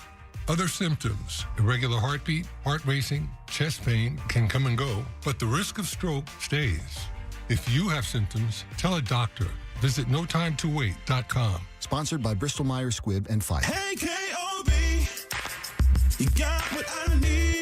Get what you need at Kia of Bedford. Right now, lease a new 2024 Kia Forte LXS for just $149 a month for 24 months. That's $149 a month for a 2-year lease. KOB wants to get you financed. Go to KiaBedford.com to get pre-approved in seconds with no impact on your credit score. Go now to the Bedford Auto Mile or KiaBedford.com. Get what you need at KOB. Lease begin after qualified leases with crack 10K miles a year. $34.95 due at signing plus taxes and fees. New security deposit required. Offer ends 11/30. Do you hear that? That's the sound of holiday joy at the Home Depot, where you can find everything you need to get ready for the holiday season, like all new festive outdoor decor. Spread more joy this season with holiday decor that is uniquely you, like our new 3.5-foot Santa and Elf inflatable, each just $19.98. Available in-store and online. Get holiday ready right now at the Home Depot. How doers get more done. If there's anything better than getting a few of your favorite things from McDonald's, it's getting a few of your favorite things from McDonald's for less in the McDonald's app. Delicious. For a limited time, mix and match a Filet-O-Fish, 10-piece Chicken McNuggets, or McCrispy sandwich. Buy one, get one for $1. Ba-da-ba-ba-ba. Price and participation may vary. Valid for item of equal or lesser value. Cannot be combined with any other offer or combo meal. Kia of Streetsboro. It's the season of giving back at Kia of Streetsboro. Wrap up the perfect gift for your loved ones, like the new sleek Kia Forte, winter-busting Kia Sportage, and family-friendly Telluride. Get great rates and amazing trade-in offers now through December 31st. Kia of Streetsboro at Route 14 in Streetsboro. Don't miss the season of giving back event at Kia of Streetsboro. Shop 24/7 at KiaofStreetsboro.com. Residency restrictions may apply. See dealer for additional details. KiaofStreetsboro.com. Honey, can you swing by the post office and grab some stamps? Done. And drop off these packages? Sure thing, honey. Ooh, and get the tracking info. Got it. But you haven't moved. I know. How great is that? This holiday season, the Postal Service is closer than ever with convenient ship-from-home services like label printing, free package pickup, and delivery notifications. You can send more holiday joy from the comfort of home. The United States Postal Service, delivering for America. Ship from home at USPS.com/holidayjoy. I'm Snoop Dogg, and I'm giving up smoke. I know what you're thinking. Snoop, smoke is kind of your whole thing. But I'm done with it. I'm done with the coughing and my clothes smelling all funky. I'm going smokeless. Solo stove, fixed fire. They took out the smoke. Now you can have a nice blaze without any clouds ruining your day. Go smokeless. Go to solostove.com. Tell them Big Snoop Dogg sent you. Shop Black Friday every day and get the best new deals all month long only at Lowe's. Right now, buy one DeWalt 20-volt max 4-tool combo kit. Get 2 select tools free. That's up to a $438 value. Plus, get up to 50% off select vanities, faucets, and shower heads. Shop in-store and online today because Lowe's knows deals. Valid through 11/22 while supplies last. Selection varies by location. Hey guys, it's Mary with some fantastic news for my fellow steak lovers. Carne Asada is back at Chipotle. This tender, juicy, hand-cut steak is seasoned to perfection with cumin, oregano, and coriander, and then finished with fresh lime and cilantro. I tried it on my go-to bowl, and the way it mixed with my favorite ingredients like the fajitas, combined with how easy it was to order in the app, has me craving to try it again. But this time I'm thinking a burrito. Chipotle's Carne Asada is available in all U.S. and Canada Chipotle restaurants, but it's only here for a limited time. So get to your nearest Chipotle restaurant or order in the Chipotle app or at Chipotle.com. With Wrangler Riggs Workwear, you'll be ready for any job, any project, anything the day throws at you. Suit up in our industrial work shirts, heavy-duty work pants, and jeans that are made to handle the toughest conditions. Built with triple needle stitching and off-the-shelf comfort, all backed by our limited lifetime warranty. Be ready for anything in gear that works as hard as you do. Wrangler Riggs Workwear. The full terms of the limited lifetime warranty are available at Wrangler.com. Introducing My Perks Pay Rewards Visa Card. Turn your purchases into perks. Then redeem for savings on gas and groceries at Giant Eagle, Market District, and GetGo. Earn 5% back in perks value at Giant Eagle, Market District, and inside GetGo. Plus, earn perks on qualifying purchases everywhere else. You'll also save at GetGo every day with 5 to 30 cents off per gallon of gas. Your $50 statement credit after first purchase is waiting. For complete reward details, please visit myperksvisa.com/radio. A cold shower is not the way to start your day. Yikes! Contact my pal Sal. Sal's Heating, Cooling, Plumbing, and Sewer for great deals on standard or tankless water heaters. Call 440-582-4748 or go to salsheatandcool.com. New CBS this fall.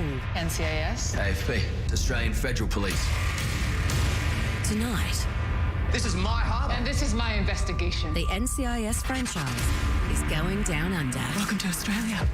NCIS is responsible for U.S. Navy assets in this country. I think a Navy SEAL would notice if he was missing an arm. Murder on the high seas. Sounds like the start of a country song. NCIS Sydney, new tonight, 8/7 Central on CBS and streaming on Paramount+.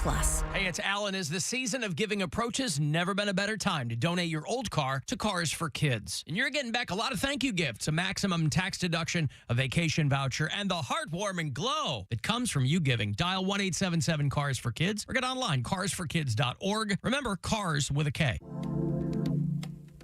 It's here. Black Friday week is live at Target. Save up to 50% on select tech and video games. Plus, save up to 40% on select small appliances, up to 45% on floor care, and so much more. And get free shipping when you spend $35 or use your red card at Target.com. Hurry! These Black Friday deals end Saturday. Get low prices and great Black Friday deals. Only at Target. Exclusions apply. Love like this before. Jeff Kinsbach here with the best. Rich Claiborne of the Claiborne Auto Stores. Rich, it's the Black Friday sales event. All month, get the best deals of the year on any new 2023 or 2024 Chrysler, Jeep, Dodge, or Ram. Check out the low rates, big discounts, and of course, your best bottom line deal. Now's the time. And why choose Claiborne? Selection, price, and putting our customers first for 50 years. Check out our reviews to see why customers choose Claiborne for sales and service. Experience the difference at the Claiborne Auto Stores. Finn Featherford customers, visit the Finn and save on ammo during Black Friday sale days. CCI's Blazer 115 or 124 grain 9mm Luger, 50 rounds, $11.99 each. Get 222 rounds Winchester 22 LR 40 grain, $16.99, or 50 rounds FNH USA 5.7 by 28mm 40 grain, $29.99. $10 rebate on 2 boxes, 525 rounds each. Remington 22 long rifle 40 grain, that's 1,050 rounds for only $59.98. Save at the Finn. This is The Buzzard. From the Barrio Tacos, Tequila, and Whiskey Studios. Voted Best Taco by Cleveland Scene and Cleveland Magazine. 100.7 WMMS, Cleveland. It's time to give stuff away. It's time to give that stuff away. It's time to give stuff away. Give stuff away. All right, you want to go see your Cleveland Cavaliers when the Portland Trailblazers are in town. It is a week from Thursday, next Thursday night, the 30th, at the Romo Fijo. You can go to Cavs.com for any and all information all season long on tickets and everything else. It's invaluable. Cavs, Blazers, next week. A couple of tickets for you. Call 10-216-578-1007 or 800-348-1007. Probing what one man can achieve with an utter lack of charisma. One of the great achievements of our time. Alan Cox. On 100.7 WMMS. Taste the biscuit. Taste the goodness of the biscuit. Taste the honey sauce. Taste the goodness of the biscuit with the honey sauce. Don't get that honey sauce on me. I don't like the way it tastes with my chicken wings. Taste the biscuit. Man, if you weren't hungry before. Taste the goodness of the biscuit. The lady singing about her biscuit. Taste the butter spread. Oh, yeah. Taste the goodness of the biscuit. I'm going to be talking to Rob Reiner and Soledad O'Brien. To get your butter spread all on me. About their way podcast on iHeartRadio. About who killed JFK. I'll have more than 6, but fewer than 10 minutes with them. Cavs play tonight. They're in Philadelphia. Play the 76ers. I believe that's the Philadelphia NBA team name. The Philadelphia 76ers. Yeah. Named, of course, after the 76th number in the alphabet. It's because it's the city of brotherly love. Do you know how alphabets work? I'm sorry? What? Cavs, Sixers tonight, 7:30. Your Cavaliers are sitting pretty at 8th in the East. Oh, they're called the 76ers because the team was formed in 1976, which is the 200-year anniversary of something. I can't remember. The bicentennial. 1776. My brother is a bicentennial baby. Oh. And so what's the bicentennial? 1776! Centennial that goes both ways? Mm-hmm. Indeed it is, yes. Ain't nothing wrong with that. So, yeah, that's tonight. Cavs basketball. You'll hear it on the on the Buzzard and on the iHeartRadio app. And congratulations. If you're Dick really threw me for a loop there with this. He's never been confrontational like that before. But he wasn't confrontational. Well, I was because I want to know what the hell he's talking about. He was like, he's never taken a political stance. Yes, he has. Not like I had that. all these people texting me going, what? I'm like, this is the least shocking news of the week. Of course, Dick's on record. He's like a Trump guy. Huh? Oh, we expect it, but I don't feel like he's ever straight up come out and been like, the CVS shouldn't have celebrated Joe Biden's birthday. Well, but that's not a shocking take from him, though. CVS. Over there, I'm like, what? Are you watching television at the pharmacy? What's happening? I know the CVS stores are they're on strike or something, or they're critically underfunded. You know, those pharmacists over there at the CVS, they're really doing the Lord's work. They're trying as hard as they possibly can to keep things going. But boy, all these chains and their pharmacists, you know, back in the day, they called them chemists because they were back there working with things in beakers. And, but whether it's Walgreens or Duane Reade or Rite Aid, whatever you got going on,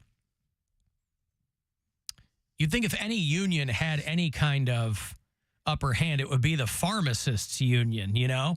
Since everybody and their brother is on some kind of prescription, you'd think that's something that companies would want to figure out. Hey, how can we make sure we're staffed properly with chemists at our various locations?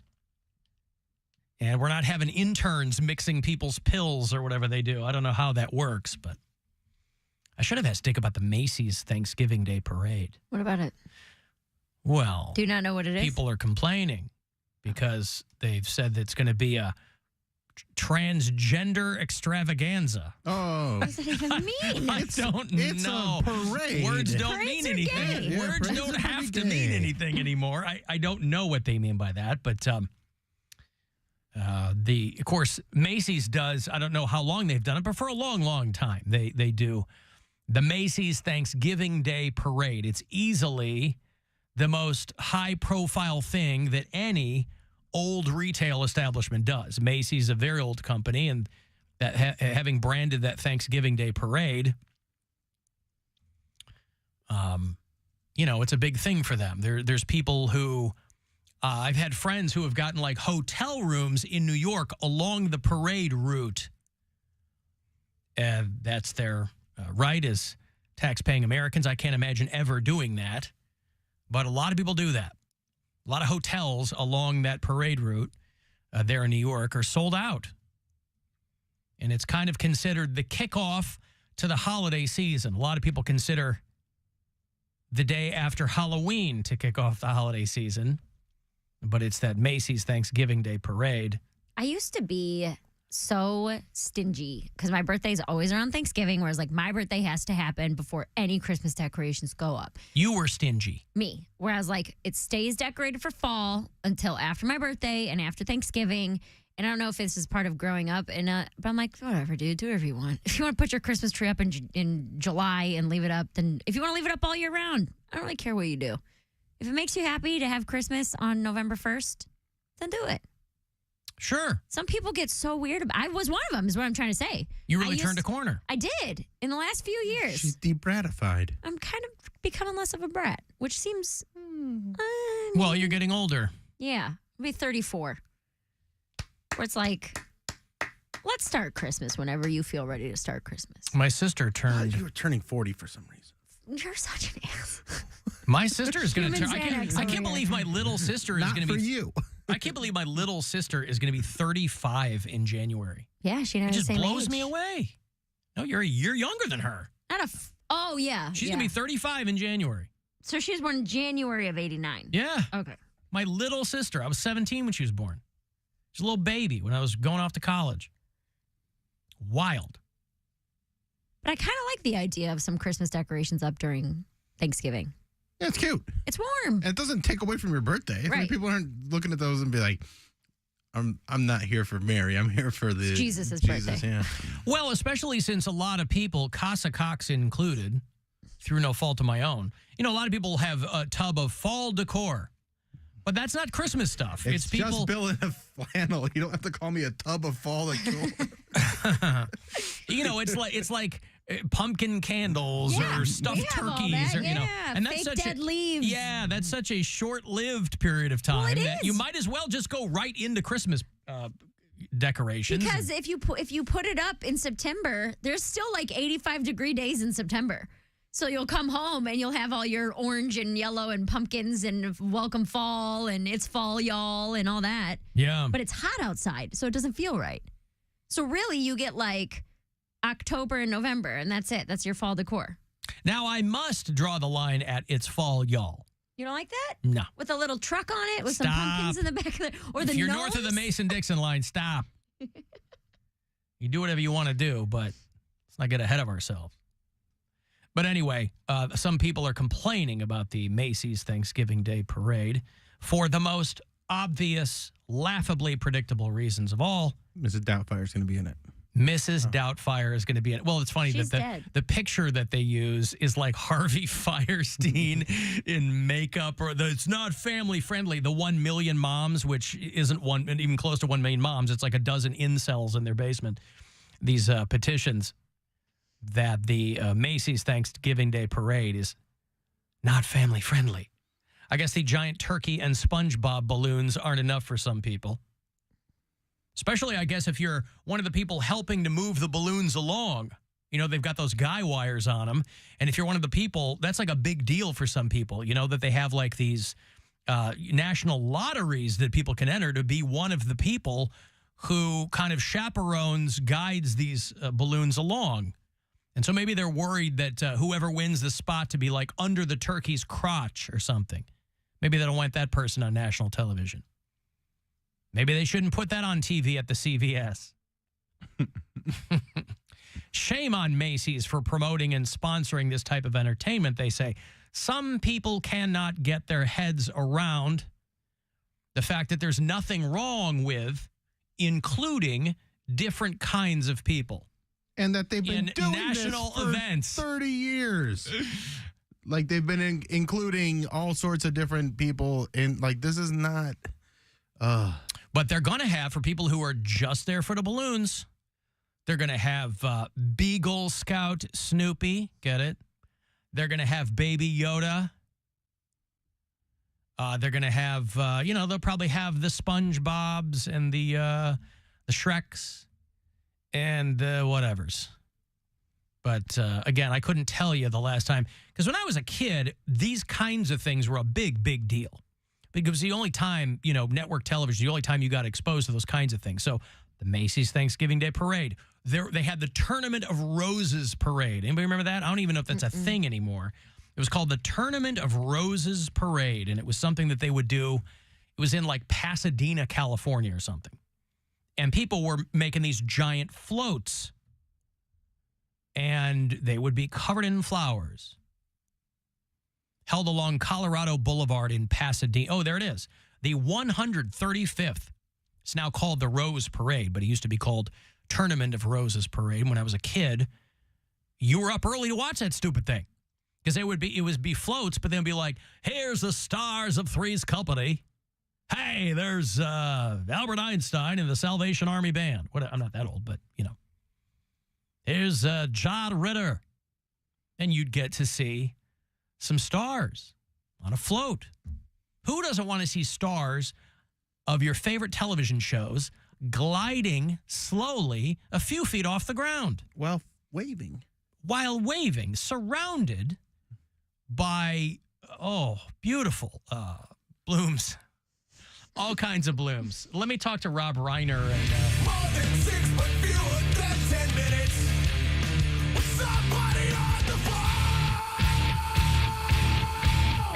I did talk to them this morning. I had some technical difficulties, but I finally did get to speak to Rob Reiner and Soledad O'Brien about a new podcast on iHeartRadio. It's called Who Killed JFK? Tomorrow is the 60th anniversary of the John F. Kennedy assassination. Yes, we hear you now. Oh, hi, guys. I'm so sorry for, I appreciate your patience. I don't know what's going on in here. New studios. But I was, fortunately, able to avail myself of your Thanksgiving plans. And so, Soledad, my sincerest condolences on your quagmire there for Thanksgiving dinner. I hate to cook. Like, I really hate it. But everybody in my family knows how to cook, has gone on vacation somewhere. So here I am cooking. Rob, what are your plans for Thanksgiving? Well, we're going to have about 25 people over to the house. And, so it'll be a successful Thanksgiving if there's no familial eruptions. So let's get right to this. Soledad O'Brien, Rob Reiner. I don't need to introduce who they are, but they have an iHeart podcast. It's called Who Killed JFK? Tomorrow will be the 60th anniversary of JFK, and it is still amazing that you're able to legitimately kind of dig into this because so many things have still not been answered and people are still transfixed by it. Where does that come from? Well, for me, it comes from being alive and aware of what happened at the time, and everybody who was will never forget exactly where they were when they heard the news. It was a national trauma of epic proportions. We all were stunned by what we heard. I was in school. I was sent home from school along with everybody else, and I went right to the television. We turned the television on, and we watched nonstop. It was the entire country was glued.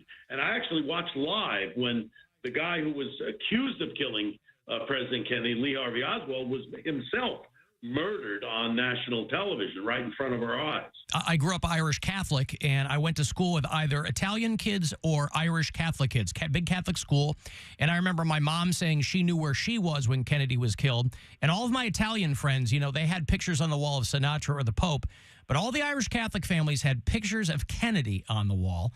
And so to your point, it was such a touchstone for an entire generation of people that does continue 60 years later. It's true, but he was not just loved because he was the first Catholic president. He was loved. I mean, he was a great-looking guy, smart, funny, married to a beautiful woman, and, you know, they talked about Camelot in the White House. And then in one day, in broad daylight, an American president is murdered on a street in an American city. It was just unthinkable at that time. So think about it this way. You know, you have a loved one who's murdered and you don't know what happened. You're going to spend the rest of your life until you find out what did happen. And you won't have closure until you do. And people like me and a lot of others have stayed with this story for a long time. And you know, you go on with your life, and then every so often a new revelation comes out. And then you start to put that together with other things that you've learned. And what we've done in this podcast is we've tried to take everything that's been revealed in the last 60 years, put it together in one 10-part podcast, and by the end of it, give everybody as clear a picture of what happened that day. Soledad, is your approach to this, I mean, as a journalist and as an investigator of the highest order, do you have a giant red yarn board somewhere in your house for this podcast?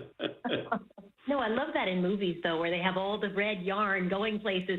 I came to this as an outsider. You know, I love Rob's obsession with it and his dedication, frankly, over 60 years to try to figure out what happened. I learned about it in high school. It predates me by a few years, and so, you know, we covered it like history, probably, you know, maybe an hour in class, and that was it. And it was pretty clear. Lee Harvey Oswald, single shooter, let's move on. And then you realize as you start examining the information, as you start really understanding all of this stuff, that, by the way, more and more comes out every single, you know, year or so, that none of it makes sense, or lots of it doesn't make sense, and that there's never been a real connecting of the dots in a thoughtful way to help people like me who come to it as an outsider, or people like Rob who come to it very much as insiders, to take all of that information that has come out piecemeal over time and really connect the dots. Remember, a lot of these people and their connections were unknown for decades until, you know, it was revealed later. So it's if you did do a little red yarn board, it would be a very, very complicated board. And I think what we tried to do in this podcast is help people understand what happened, to hear from the very people who were there, who were on these committees, who were running things, who were there, and then also understand the context of what was happening, you know, geopolitically in the world and in the country at that time. All to say, here's what we believe happened. I just remember an old Woody Allen stand-up joke from the late 60s where he said that he had been hired to write a nonfiction version of the Warren Report. And I wonder if the two of you, the culmination of this podcast, I wonder if there's any thought that maybe the totality of this podcast will give other people information that furthers this investigation. There's no question it will. For those of people who have been following it religiously, there may be only tiny little bits and pieces that they're learning. But for those who don't have, who have not immersed themselves in this, there's going to be a lot of information that they didn't know. To me, a podcast like Who Killed JFK, this is what doing research requires of both of you, of either of you. It's not just somebody going on Facebook. You know, something like this has to be countered with massive amounts of dis and misinformation on a variety of topics. And the JFK assassination still is top 5 a conspiracy theory. Yes, and right now where we sit as a country, 65% of the people in America believe it was a conspiracy. And here's what's really crazy about it. You have 2 official government reports on this. One is the Warren Commission report, which says it was a lone gunman, Lee Harvey Oswald, and the House Select Committee on Assassinations, which was done over a decade after that, says it was a conspiracy. So we here as the American public are sitting, well, which is it? What is it? So what we try to do is take a tremendous amount of information that came out after the House Select Committee in the 70s and put that all together and paint as clear a picture as we can. And also to highlight some of the stuff that makes no sense. You know, I'm not a person who goes down little rabbit holes a lot, very frequently, certainly not. And yet there was so much that makes no sense. People who were there who were never interviewed by the police. How did that happen? The guy doing the autopsy who burns the original autopsy report. How does that happen? I mean, the list goes on and on about things that were just make no sense. And if you're the kind of person who considers yourself, you know, mostly sane, you begin to think like this is completely contradictory if you're actually trying to understand what happened to an American president shot dead in the street, right? It boggles the mind, frankly. And I say that as, again, a person who came to it from the outside, who hasn't been following the case for the last 60 years. Rob Reiner and Soledad O'Brien are essentially your tour guides through this. The podcast is called Who Killed JFK? It's on iHeartRadio. Are all of the episodes up there, guys? No, we've had 2 episodes that have been released. The 3rd episode comes out this Wednesday. Every Wednesday, there's a new episode, and then 2 bonus episodes. The timing couldn't be better. The 60th anniversary of JFK's assassination is tomorrow. And again, the podcast is called Who Killed JFK? Rob Reiner, Soledad O'Brien. I appreciate your time, guys. Good luck with this, and hopefully we'll connect again. Appreciate it. Thanks for having us. Who Killed JFK is on the iHeartRadio app or wherever you get your podcasts. Every Wednesday, going to be 10 episodes in all. So dive into it if that's your thing, man. I got a break here. Want to go see 30 Seconds to Mars? Next summer, Jared Leto and the boys, his brother and the other guys, going to be playing Blossom. So if you want to get to that, I will have passes for you after the break. 35192. Want to send me a text. And we'll be back after these.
search iHeart Holiday and start listening to Magic 105.7 plus stations playing all kinds of holiday music, Christmas classics, Christmas jazz, country, R&B, tons of playlists, even podcasts.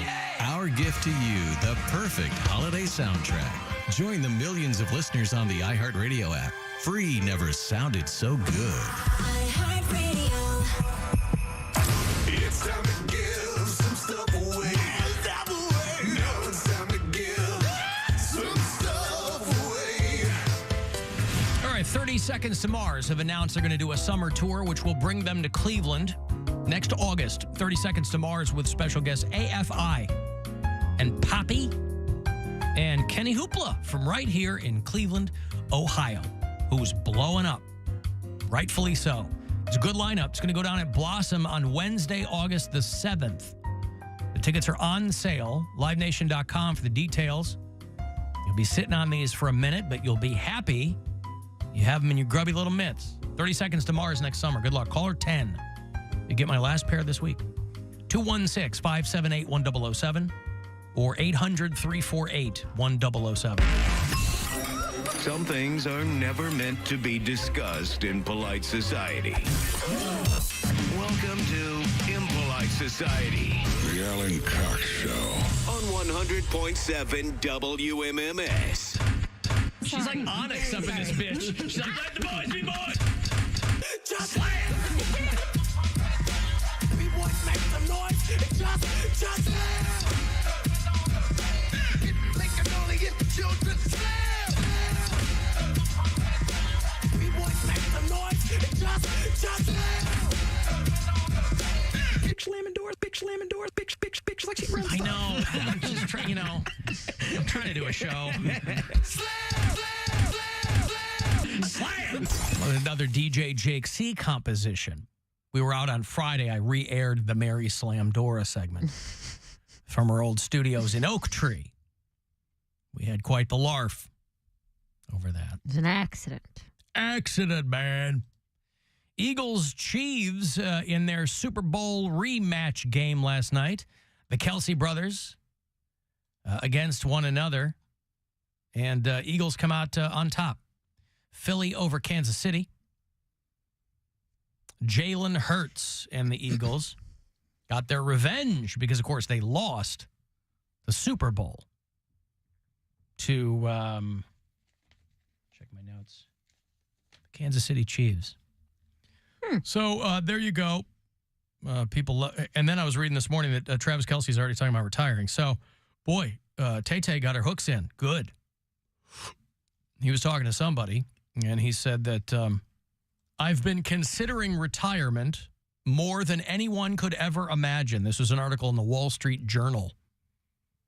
And he's a two-time Super Bowl champ. You know, some guys keep pushing because they want to win one or they want to be in one. He's an 8-time Pro Bowler. He's been playing for 11 seasons. I guess I didn't realize he had been in the league that long. Well, that's why he's a young guy. I mean, I think he's only in his early 30s. Yeah, so but that's old for football. But that's also why so many men were losing their minds when people were like, Taylor Swift put him on the map. They're like, he's been playing forever. Like, this guy has been good for years and years and years and years. For football fans, but I mean for like global people who aren't, Right, but he's still one of the more popular players in the league. Understood, but I mean, yes, I understand it. He did get a bump. Of course. From Taylor Swift. I know that our baseball teams win the World Series, but football is still the National Football League. But he said he's been thinking about retirement a lot. What did I tell you yesterday? These two are going to get hitched. I buy it. Right place, right time. Gross. Why gross? He said between the discomfort and the pain and the lingering injuries, or the lingeries as I call them, he's had 10 surgeries in 11 seasons. And he said, I still feel every single surgery to this day. And plus, when things open up for you a little bit, when people start to realize that, you've got, you are playing on some different stages, figuratively and literally. Done SNL a couple times. Funny guy, can tell a joke. He's got a timing's all very right. Popular podcast with his brother that's also getting near the end of his career. There you go. They have a lot of options. So he said, yeah, I think about it a lot. I guess I didn't know he went to the University of Cincinnati. I haven't paid that close attention to the guy. Yeah. But he said, this past summer, he said he wanted to play football until the wheels fell off. But he might not be feeling that anymore. Have to be more than that, right? 3 wheels. There you go. We're talking about it. You want to just get right into some hot gas? Ooh. We can. Yeah, sure. Yeah, hot gas with Perez Bilton? Yeah. Oof. Poundcake, what were you saying? I didn't say anything. I just said gross. He just wants... He doesn't want Taylor Swift to be happy. Yeah. That's all his thing is. Why? Why would you ever want someone to not be happy? I didn't say anything about Taylor Swift. Why did you say gross? He's attractive by most counts, by most metrics. She's lovely, not my type, but, she's objectively an attractive person. What's the matter? Maybe she's ready to settle down for a bit, and he's ready to settle down, and, I don't know whether... maybe it's the two are combined. I don't know if the relationship is highly publicized just for the fact that it's Taylor Swift or they're making it a thing. I don't know which one. But they're age appropriate. There's no more of this, her dating Gyllenhaal and John Mayer when she's a friggin' teenager. Her other relationships, like there were a couple, when she was dating like Harry Styles, there were a couple pictures of them, but it wasn't worldwide pandemonium. And I don't care. Like the more they talk about it, that's why I don't put it in the sports break anymore, because it's literally every time I look up something about sports, it's like, did you know Taylor Swift and Travis? Like, I don't care. Okay. I don't care. So that's why I There's say a lot more sports news than just Taylor Swift and Travis Kelce. I know, that's what, and I report on that. Yeah. But it's still up there. And I'm like, it just seems fake to me. I don't like it. Well, here on the show, we do cross the streams between sports and entertainment. We have the Poundcake Sports Break Award winning, and we have Hot Goss with Perez Bilton, too. So.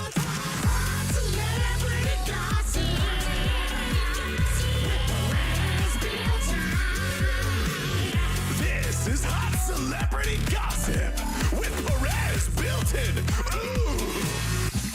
Oh, my little goss guzzlers. We're coming up on Thanksgiving, and get ready to be stuffed full of hot, creamy goss. She loves it. Every time. She loves it. She likes it a lot. She doesn't, but come on. Anyway, let's start with Taylor Swift. Taylor Swift had to catch her breath while performing in Brazil. She was performing in over 100-degree temperatures, and there's a video making the rounds where has to like stop and just kind of like compose herself, and her fans were worried. And according to inside sources, had she actually passed out, reports are that Poundcake never would have stopped laughing. Pretty much. Yeah, faux shiz. Nick Hogan, son of Hulk Hogan, was arrested. Whose son is he? Hulk Hogan. Oh, yeah, okay. Yeah, you know. Hulk Hogan. So gross. Why is that gross? That's his name. I just go ahead. Hulk Hogan was arrested for a suspected DUI this weekend after hosting a bikini contest with his dad. What a great father-son bonding experience. Outing. Hey, son, you free this weekend? I don't know, Dad. We're going to be hosting a bikini contest at my bar. Yeah. Okay, but don't get me a driver. I want to make the news. And according to inside sources. Nick Hogan wanted to prove to his dad that he is a real American, and he got that DUI because can you really call yourself a Florida man if you don't have a DUI? Mm-hmm. And then, Oh, yeah. Faux shiz. And then finally, Matt Rife's new Netflix comedy special is causing controversy, not just because it's being labeled a comedy special. In the special, Rife opens with a joke about domestic violence, which has caused a massive backlash with his predominantly female fan base. Rife posted an apology to his Instagram story that was a link to a special needs helmet. Not real sensitive there. And according to inside sources, men who previously thought Rife wasn't funny are now defending him. And regarding Rife's fans, it's out with the old and in with the sell.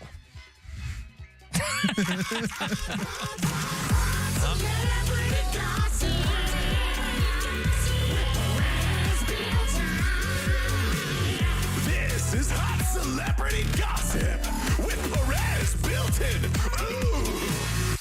You happy, Mary? You got a nice tum-tum full of goss? Yeah, my I actually thought the link to the helmets was funnier than anything that was in that hour. Yeah. Which is saying something because I watched it literally this morning. I woke up and watched it, and it was friend of the show, Matt Rife. Yeah.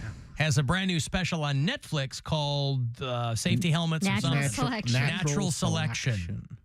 There was one joke that I enjoyed, and it's like his closer. Not like the very last thing he says, but he tells a story about being on an airplane. That I was like, okay, this is pretty funny. This seems like he's worked on it for a while. But yeah, I agree with some of that backlash that it is a weird take for your audience to be predominantly female, young women, and for him to bash women and make as many jokes at their expenses in the special that he did, I just thought was strange. Well, there are some, but not all young women think alike either. Yeah. And there are some young women who would laugh at a joke like that. Sure. I don't even think it's that offensive of a joke. I think it's just a hacky joke. Well, it is. It's like an incredibly, oh, she's got a black eye. She must burn. She must not know how to cook. And it's like... The joke... That's like a joke that would have been made 50 years ago by dudes on a golf course. It's like a street joke. Like, I remember having a joke book, like, in high school, and one of them was like, what do you say to a girl with two black eyes? What? Nothing. You already told her twice. Well, yeah. I mean, that like, really that's is... the joke. But why does she have black eyes? She got Black punched in them. eyes. Well, why did you punch her? Because she can't cook her clean. Well, why is that her job? She wasn't listening, Bill. Duh. Oh, wait, you're supposed to punch women if they're not listening? You're not Mary, supposed can you come to. over here? That's the joke. But Now, this that's how you guy do a TV did joke. in the joke book.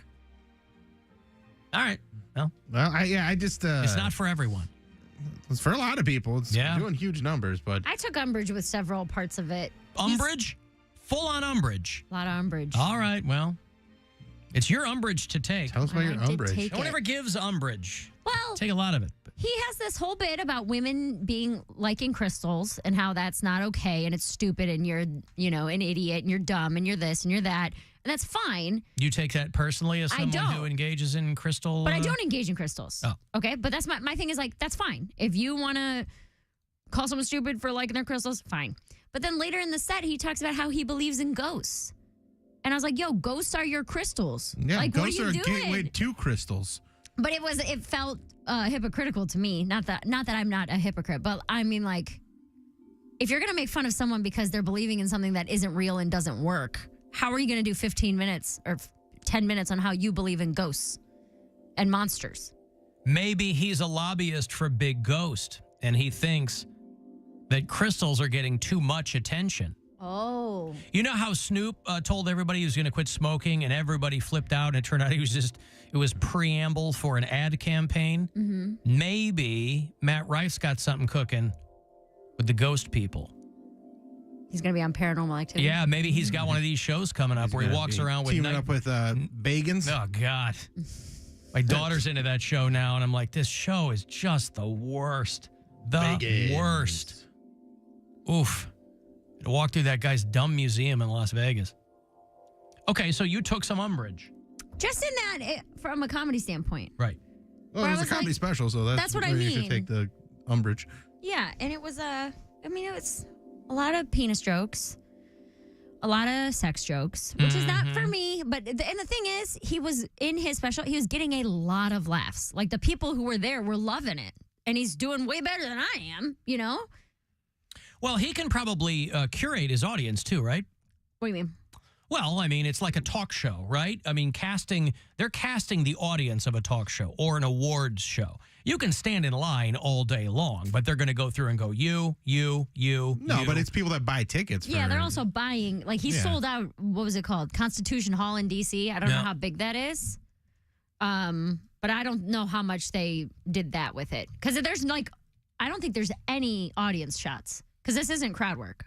Well, Constitution Hall is 3,700 seats. So it's not the Romo Fijo. Right. Right, but he did multiple shows. He sold a lot of tickets, and he can sell a lot of tickets. Yeah, no, listen, I watched it because I was curious. It was not for me, but, we had him in here quite by accident. Seemed like a nice enough guy. I don't know enough about his work.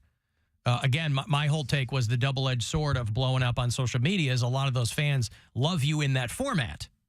They're used to seeing you in quick, funny clips. Right. And so if they're sitting there for an hour, but that crowd seemed to dig it. Maybe I'll watch it tonight and give you because I think that way will be your hot take. Yeah, maybe that way it'll be. I can't wait to talk about this on Monday next week. You don't have to. He's going to need, he puts things off. He's going to need that much time to watch it. He'll watch 15 minutes a day, 10 minutes a day. So I should watch it sober, right? And that.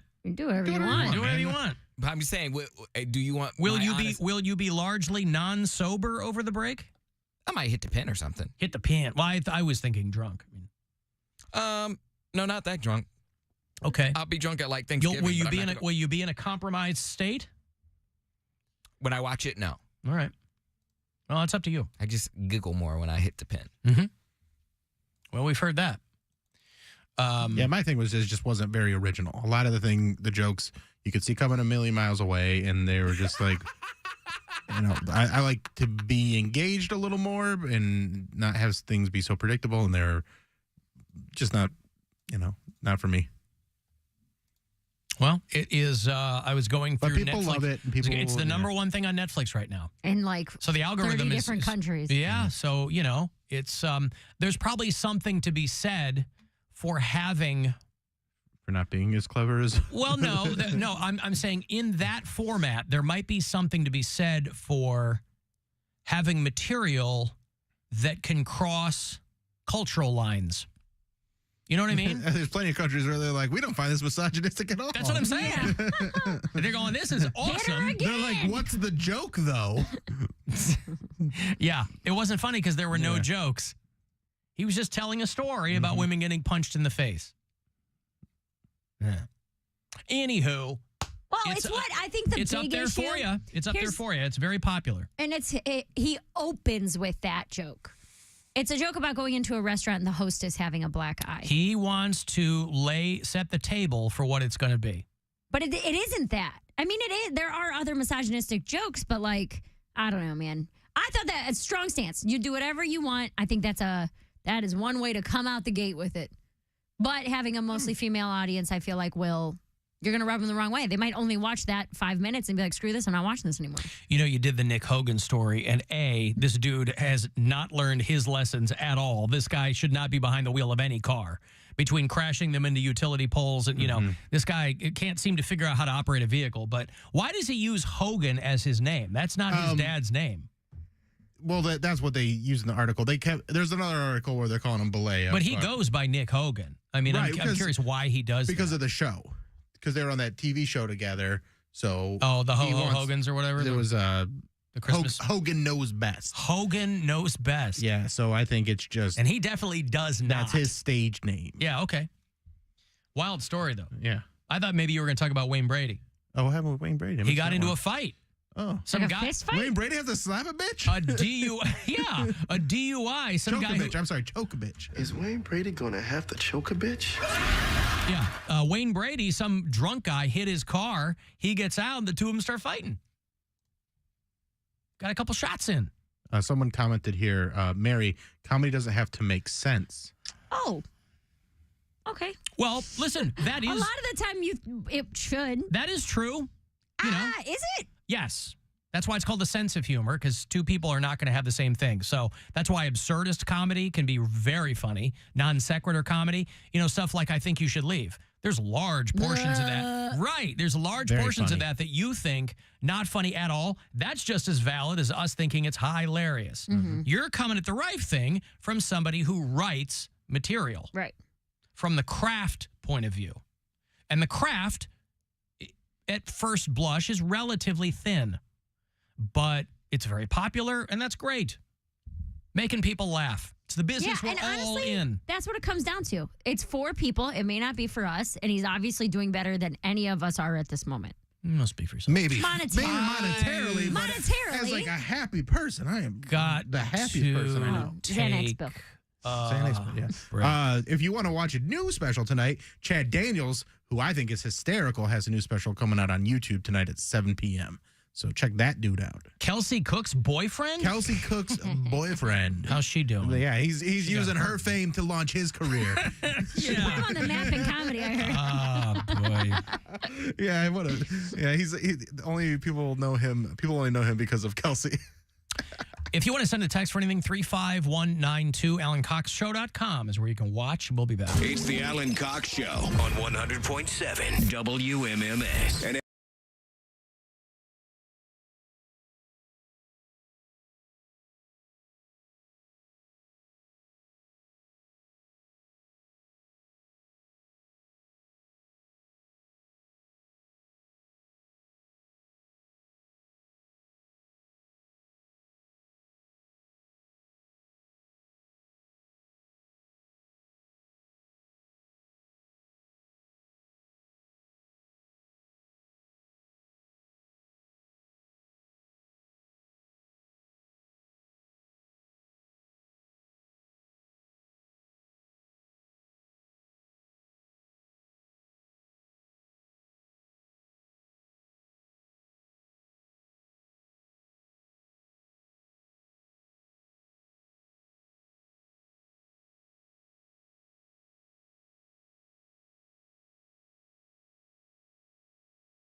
when using your Conrad's Your credit card.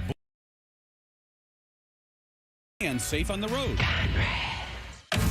This is The Buzzard. From the Barrio Tacos, Tequila, and Whiskey Studios. Voted Best Taco by Cleveland Scene and Cleveland Magazine. The Buzzard. The home of the Buzzard. This is 100.7 WMMS. Cleveland. Call the Alan Cox Show. I'm sure it'll work for people on vacation when they don't have to do something, but I can't imagine it working on a day-to-day basis. 216-578-1007 or 1-800-348-1007.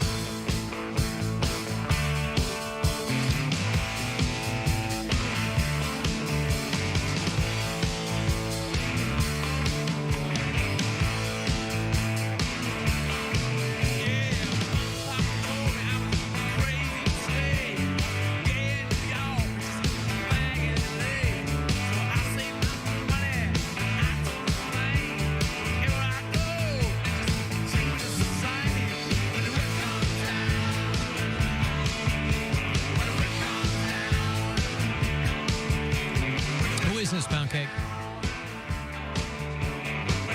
Steely Dan. No. I'll give you a couple of hints because this is not a song that would jump to the front of your mind. 1978, from a record called Some Girls. You recognize the voice of the guy singing. Sammy Hagar? No. His name is Mick Jagger. Rolling Stones.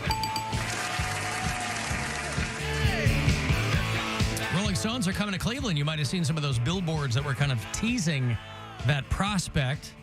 They just dropped their first album. Probably the last time they were in Cleveland was the last time they dropped a new album, because it's been a long time. Hackney Diamonds is the new one for the Rolling Stones. And they announced this morning that they will, in fact, play Brown Stadium next summer. They haven't played in Cleveland since 2002. Wow. They were supposed to come in 2020, but I think the pandemic jammed that up. So Rolling Stones coming to Cleveland next summer. I will have tickets for you next week. They're going to play Saturday, June 15th at Brown Stadium. The tickets are not on sale until December the 1st. You'll go to rollingstones.com to buy those tickets. But all next week, I will have them for you. I was trying to figure out or see if they had announced who their support was going to be. Little known fact, Brown Stadium's where the Browns play their home games. Right. What? I'm just trying to make Mary's head explode. Well, the it's Rolling working. Stones back in Cleveland next summer. And irrespective of who their support is, I'll have your shot to go. I'll also have WWE Raw tickets for you. They're back at the Romo Fijo December 11. Tesla is touring next spring. They'll play MGM Northfield Park. And if you want to get out to Castle Noel in Medina, just in time for Christmas, I'll have those tickets for you too. But I think I'll go to the Stones. I've seen them twice already over the years, but I know that they've been saying for 25 years that every tour was, I don't know if they've been saying it's the last, but you feel like it might be the last time. So if you've never seen the Rolling Stones, it might be worth it to see them since you won't have to travel. But they're so old. Yeah, but they can still do it, boy. I mean, to me, it's a case-by-case basis. You know, we were talking about this the other day with Sammy Hagar saying there's a lot of those songs I can't hit the notes because I was doing them 35 years ago and I'm 76 now. But the Rolling Stones, yeah, very old. None of us will be close enough to be able to see the flaps and the folds up close. But, yeah, if you can still do it, still do it. And they have a ton of great songs, just hit after hit. I don't think you got to sell anybody on the Rolling Stones. I would go to that. Yeah, of course. So starting Monday, I'll have tickets for you next week. June 15th, they will play Brown Stadium. They're doing 16 cities, and Cleveland made the cut. Hackney Diamonds is their first album of original songs in 16 years. Don't play that stuff, though. Don't play the new Hackney Diamond stuff? Maybe like one song. Yeah, that's pretty good, though, too. I mean, at this point, it's got to be tough to determine what songs to play. I mean, these guys do long sets. Yeah, like 3 hours. They play like 3 hours, right? Yeah, but even that, you got to figure out what are you going to do. There are various pre-sales. The Cleveland Scene article points out they're selling them. Part of the pre-sale goes through AARP. That's amazing. Yeah, that's so awesome. I mean, That's know pretty your great. audience, you know? That's pretty great. That will start on the 29th, but the general public tickets will go on sale December the 1st. My parents are, I think my dad's going on Social Security this year, and my mom started last year. And now I can say, now you're living off my money, finally, after all the years that they supported me. Sure. And you're like, yeah. They got to get in a few years before it becomes insolvent. You freeloaders over here living off my hard-earned tax dollars. Did anybody watch Letterman on Colbert? Anybody care about that? I did not watch it. I halfway care. Yeah, David Letterman came back to Colbert, and it had become a pretty conspicuous absence that he had never gone back to do Colbert because he literally did every other show. And the behind the scenes on it was, I think he felt pretty weird about CBS having somebody to replace him as quickly as they did. Colbert was already kind of in the pipeline when Letterman had told them, I'm thinking of retiring.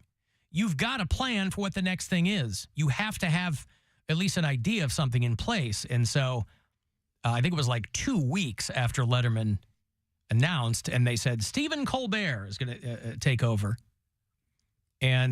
But I think a lot, whether it's true or not, that there was any kind of animosity on Letterman's part, because it certainly wasn't on Colbert's part. I think he probably felt a little sheepish about the whole thing, but Letterman had literally done every show. And he finally came on Colbert, brought the National with him. He just said that he loves the National, and they came off tour to come do Colbert with him. But I mean, for me, you know, I was 10 when that first Letterman show premiered, Late Night with David Letterman. When that premiered on NBC, I was 10 years old, and I was immediately transfixed. Like, my holy trinity for comedy growing up was Carlin and Letterman and Monty Python. That was all I cared about. And so I always loved Letterman. My parents watched Johnny Carson, and I did too, because that's what was on. But when Letterman started, even at 10 and 11 and 12 years old, I was like, there's something different and weird going on here.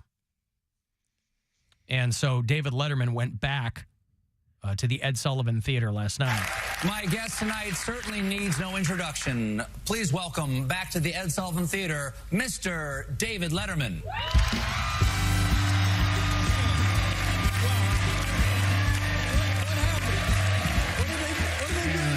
Can you pause it a second? I just want to explain something to you because you probably didn't get this. David Letterman does a show. My next guest needs no introduction on Netflix. And that's how he introduced him, which is like a nod to his Netflix show. That probably went over your head. He's talking to you, Alan, not me or I was going to say, I think he's talking to me now the way he was talking to you a few minutes ago. Yeah. And he's crossing the streams. Oh, my God. Stephen, control your people. I will say this is the most enthusiastic audience I have been near since the night I announced I was quitting. Wow. So, yeah, I thought that he was promoting something. But he just went to hang out? Just went to hang out. Yep. I think it was maybe. I think it was I think maybe it was because he hadn't come back, and I think he ended up doing during the writer's strike. The 4 late night guys had the podcast, and I think Letterman did that. And obviously, those guys are of an age where they're all kind of Letterman acolytes. I think it was Seth and Kimmel and Fallon and Colbert. I think John Oliver was in there too, 5 of them. And I think Letterman had done that podcast. So I think maybe whatever story had been told on that episode with him explained some of the things in him kind of moving on. And maybe that, maybe there's a little bit of detente there, or Colbert felt compelled to have him come on. What do you miss about it after all those 4,000 shows? What do you miss most about doing, if there is anything? I miss everything. I mean, mostly it's fun. Very few things in life provide one the opportunity, and I can't speak for you or to you on this topic, but for me, if you muck one up, 24 hours later, you get to try again. And that's a pretty good device. And then when you do something that you're really proud of, you think, by God, let's do that again. And 6, 7 years later, you have that experience once more. Boy, imagine that. I was trying to figure out how many shows I've done. At least 100. At least 100 shows, yep. I'm not very good at math, but I'm almost positive at least 100 shows. But Letterman did 1,800 on NBC before he went to CBS. Famously, when he didn't get The Tonight Show, they gave it to Leno. And so he did about 4,000 shows total. And then towards the end, he was doing 4 nights a week. He got that old Carson schedule. So he would do Monday through Thursday. Because they were like, and that for a lot of those late night shows, that's kind of become the schedule. Because they go, look, there's barely anybody watching on Friday nights. Let's just do a rerun or something. They're making the same amount of money. And so that is good advice for people who are doing shows day after day. I had Stephen Colbert on my very first show when I went back to Chicago. And he was about a year into the Colbert Report. And he said the exact same thing that Letterman said. He's like, if you muck it up, you can go back the next day. And that was a half-hour show, by the way. Colbert Report, half-hour show with spots. So 24 minutes and millions of dollars in writers. Because he asked when I had him on, he asked how long my show was. I said 4 hours. He was like, oh, my God. And I go, yeah, 20 hours a week. So over the course of 4 hours, you can muck it up and recover in the same show, ideally. But having Letterman back in there was pretty wild. 4,000 shows. I thought maybe he just really did come to the conclusion that he missed it. But again, he still got the beard. You know, he hasn't gotten I think rid he's of enjoying his post-talk show life. That schedule is nuts. Everybody talked about how Jay Leno was #1 in late night, which was true, but CBS was paying Letterman like 4 times what Leno was making. So at some point you go, who cares about the ratings? They were paying Letterman $30 million a year. So that's great. What's the matter with that? That I'm not getting it. Right. That you're not, that what? I would like to make that. I don't even, in my lifetime, that'd been fine. Like, you could pay for the rest of my life, just pay me $30 million. For the rest of your life, $30 million. One lump sum. Yep. Oh, I see. He only needs it once. He doesn't need it every year. I don't need it every year. Just $30 million. I can make that work. I'm making a lot less work. I watched, speaking of late night guys, I watched that Please Don't Destroy movie. Oh, yeah. On NBC on We Peacock. watched it. Yeah. It was all right. It was all right. It was exactly all right. Like, there were some definite parts where I was like, this is very funny. But there's something about comedy movies now where they, like, every character, they try to make the funniest character in the movie. And sometimes you just need a straight man. And I was hoping Conan was going to be more of a straight man in that. But he was trying to. He was way over the top. Way over the top. And it kind of wrecked his character. You think that was his choice or that's how it was written? I feel like he was trying to. I think he was trying to be funny. Yeah, he's trying to be the guy. Yeah. But yeah, it was. I thought I like those guys. I think they're funny. I mean, it wasn't too long. Yeah, it moved. Megan Stalter's in it. She's funny. It was cast well. It was funny. It was funny. Like there was some full frontal and it had some silly moments for sure. And I also don't like. I think one of the hardest things to do in a comedy movie is wrap up the movie because I think they always go too big and make it too cartoony instead of kind of rooted in reality. So when they're coming like crashing through the windows of the store and like things that would kill people, I wish they would make that like tone that down a little bit and make it more realistic and not try and go for like the big like exciting scene. I just thought it was more in line with what their style seems to be, right? If you watch their video pieces on SNL. Yeah. And these are 3 guys. 2 of the 3 guys are sons of like legendary SNL writers. I don't think the redhead kid's dad was part of SNL. I think, and that was the joke, is that his dad in the show or in the movie is a former SNL writer, is Conan O'Brien. So like, yes. I think that was pretty funny. Like, there's a lot of really clever writing in it, but I just think when they like ratchet up to that point where, you know, it gets to be too over the top silly versus, you know, I don't mind that. I'd always rather have too silly than not silly enough. No, but I don't mind silly. It's the unrealisticness of it. Like when now they're, you know, they hang or they have those glider suits and they crash through the window going 70 miles per hour and they don't die. Like that's. He's saying maybe just a rewrite on that one. Yeah, just like figure out a way to slow them down so that we don't think that they, you know, are able to survive that. I also watched a terrible Netflix Christmas movie yesterday, and that was.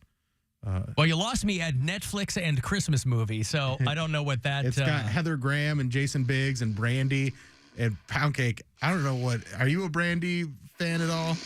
Yeah. I just saw everybody pissing on that movie. It's really bad. It's like it's real bad. Should be on Tubi. I mean, if you're asking me to be or not to be, I say it shouldn't. It's on the Shakespeare Channel. Find it there. Have been made.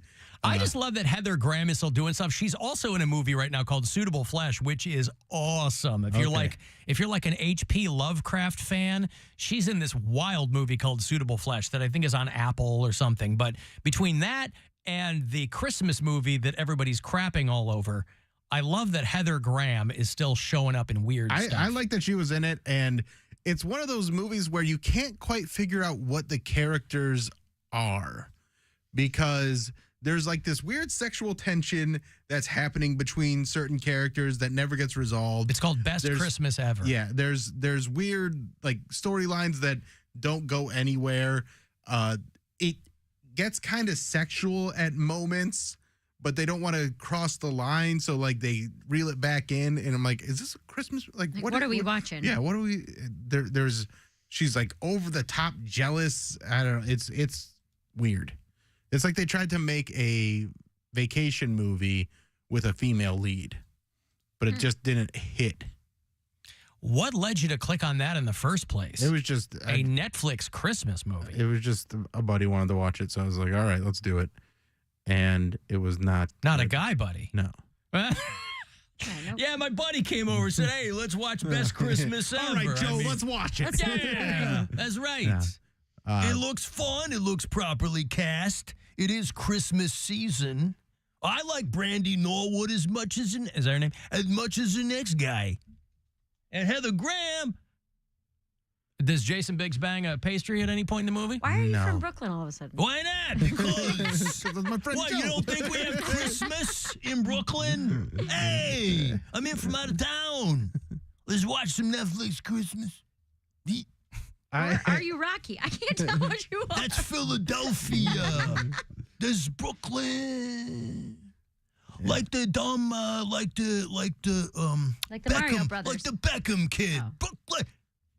And Brandy has had, like, she looks great, but she cannot emote at all. Too much Botox. So her whole face is just frozen solid, and she's trying to, like, do different scenes, and she always looks happy, but there's scenes where she's not supposed to look happy. Like, in the story of the movie, she's got a dead son, but she can't stop smiling. Like, it's really uncomfortable.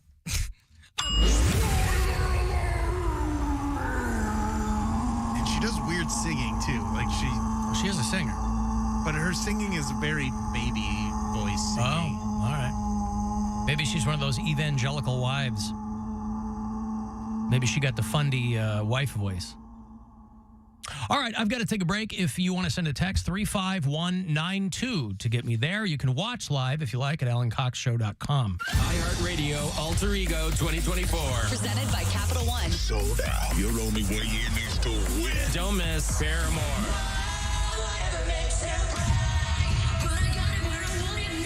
The 1975. The Black Keys. 30 Seconds to Mars. Bush.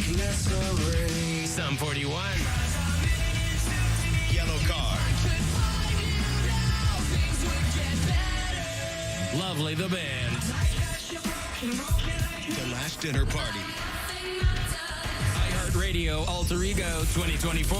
Presented by Capital One. Enter for your chance to win now at iHeartRadio.com/Alter Ego Flyaway. Capital One is the proud presenting partner of iHeartRadio Alter Ego 2024, bringing great products, rewards, and services to its customers. What's in your wallet? From the Universal Windows Direct Weather Center, WMMS Weather. Tonight.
injured because of medical malpractice, call 1-800-ELK-OHIO. Police activity closes the 90 West on-ramp from West 25th Street. Also, the 90 West 2 right lanes blocked at West 25th Street.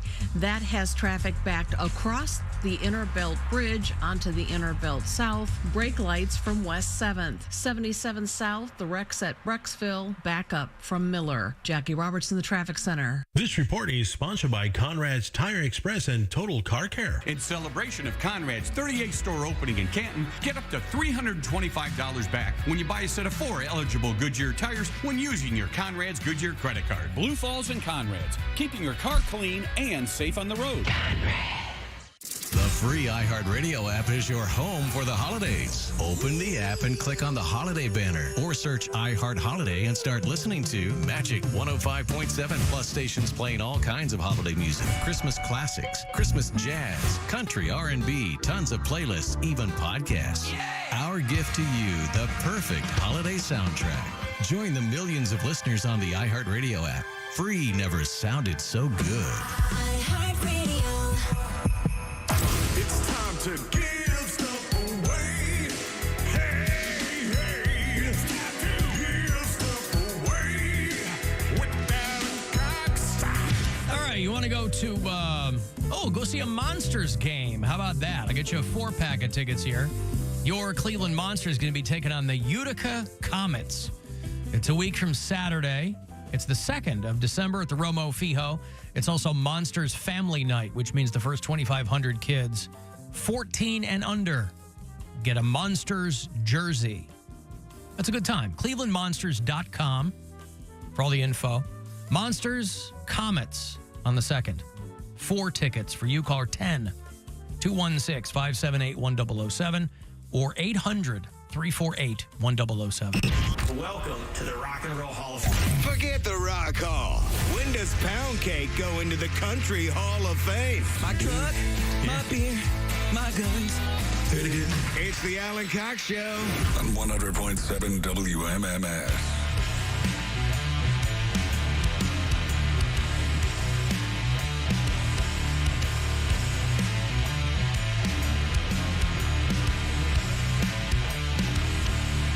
Cavs play tonight. They're in Philly to play the Sixers. That's a 7:30 game tonight. 7 o'clock. Some pregame coverage begins here on MMS. Your FM home for Cleveland Cavaliers basketball. And on the iHeartRadio app, they will be back in town to play the Heat on Friday night. So Cavs, Sixers tonight on MMS. Only a handful of live shows remaining for 2023. Got some good people going to be on the program until then.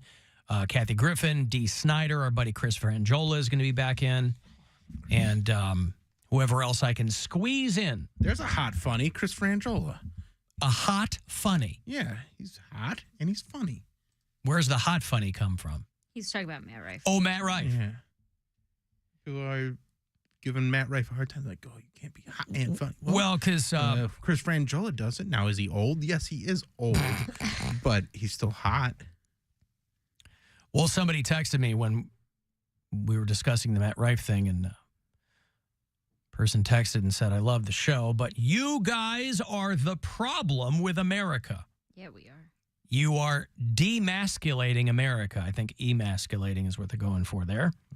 Doesn't mean we need to punch women in the face, but if we can't even tell a joke, come on, man, toughen the F up. No one here said they were offended by the joke. We're not offended by the joke. We said it was a hacky joke. You need to listen better, were offended or I'm going to punch you in the face like the lady from the joke. They were offended as writers, not as... Pay attention, man. And I said it was an interesting choice to open with domestic violence when you have a large female fan base. Yeah. PC as hell, this person says. I don't consider it overly PC, though, to say that, there's Don't nothing... punch women in the eye? Well, yeah. Don't punch women in the eye. And here's the thing, too, is people think that, like, I do a ton of dark humor. Mary does a ton of dark humor in our acts. Like, we both like that stuff. when people are like, oh, PC, like there's a laziness to a lot of humor that's out there where people are like, I'm just telling it like it is. I'm saying what everybody's thinking. But that's not, like, I can say those things, but I don't have to then go just telling it like it is, because I like to be a little more clever. Mary's very good at this. I mean, your whole thing about your dad being dead, like all that material, very dark. I wouldn't call it politically correct. Not really. Well, my thought is always that's just edgelord comedy. I mean, my thing is there should always be a second layer. At the very least, give me a second layer. You don't have to have 5. 5 would be great. You can stack 5. Give me a second layer. Yeah. Because everybody can do 1 layer. Even people who aren't that funny can do 1 layer. So give me 2. That's not too much to ask. I don't think so either. Give me 2. But you're somebody doing it professionally. But to that person's point, you're right. Comedy is comedy. It's got nothing to do with PC. Right. Yeah, granted. And it is there subjective. are people who are going to complain about everything that somebody does. That's their thing.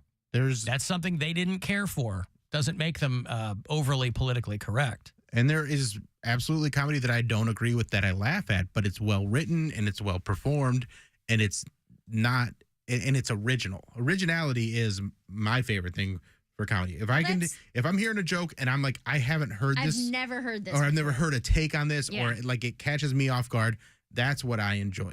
When I hear something like she had a black eye and then you go with the first joke that you can make of, she must not know how to cook, and that's why she got punched in the eye. Like that is, it's not. I'm not offended because it's like, oh, it's making light of domestic violence. I'm offended because I'm like, that is just a lazy joke. When you talk about laughing at things you don't agree with or even necessarily want to laugh at, that's how I feel about Bill Burr.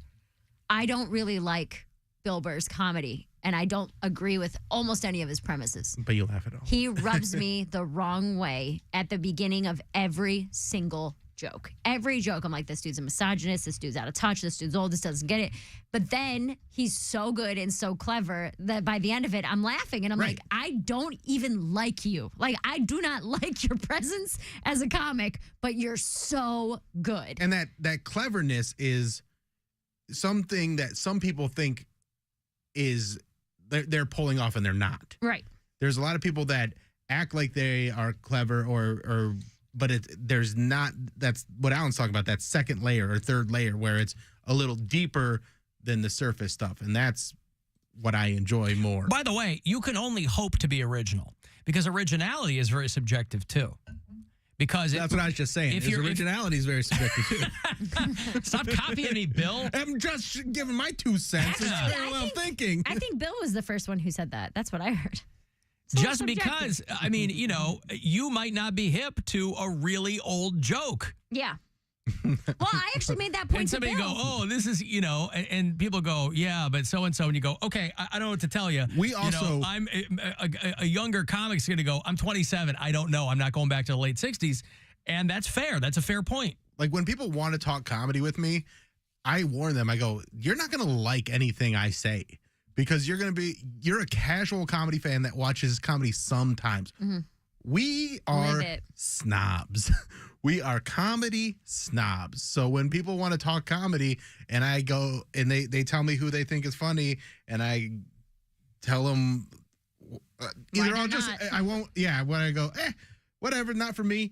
And they go, well, why not? And I'm like, if you really want to dig into this, I'll break it down for you. But it's, you know, it's a much more in-depth conversation for me than most people. And don't ever ask why not. You don't have to. Yeah. Just, okay, cool. I'm talking about something else. Whatever. People go, why not? You go, who cares? Do you care? Because it's a woman. Do you care why? All right? It's a woman. Do you care why I do or don't like something? I mean, you know.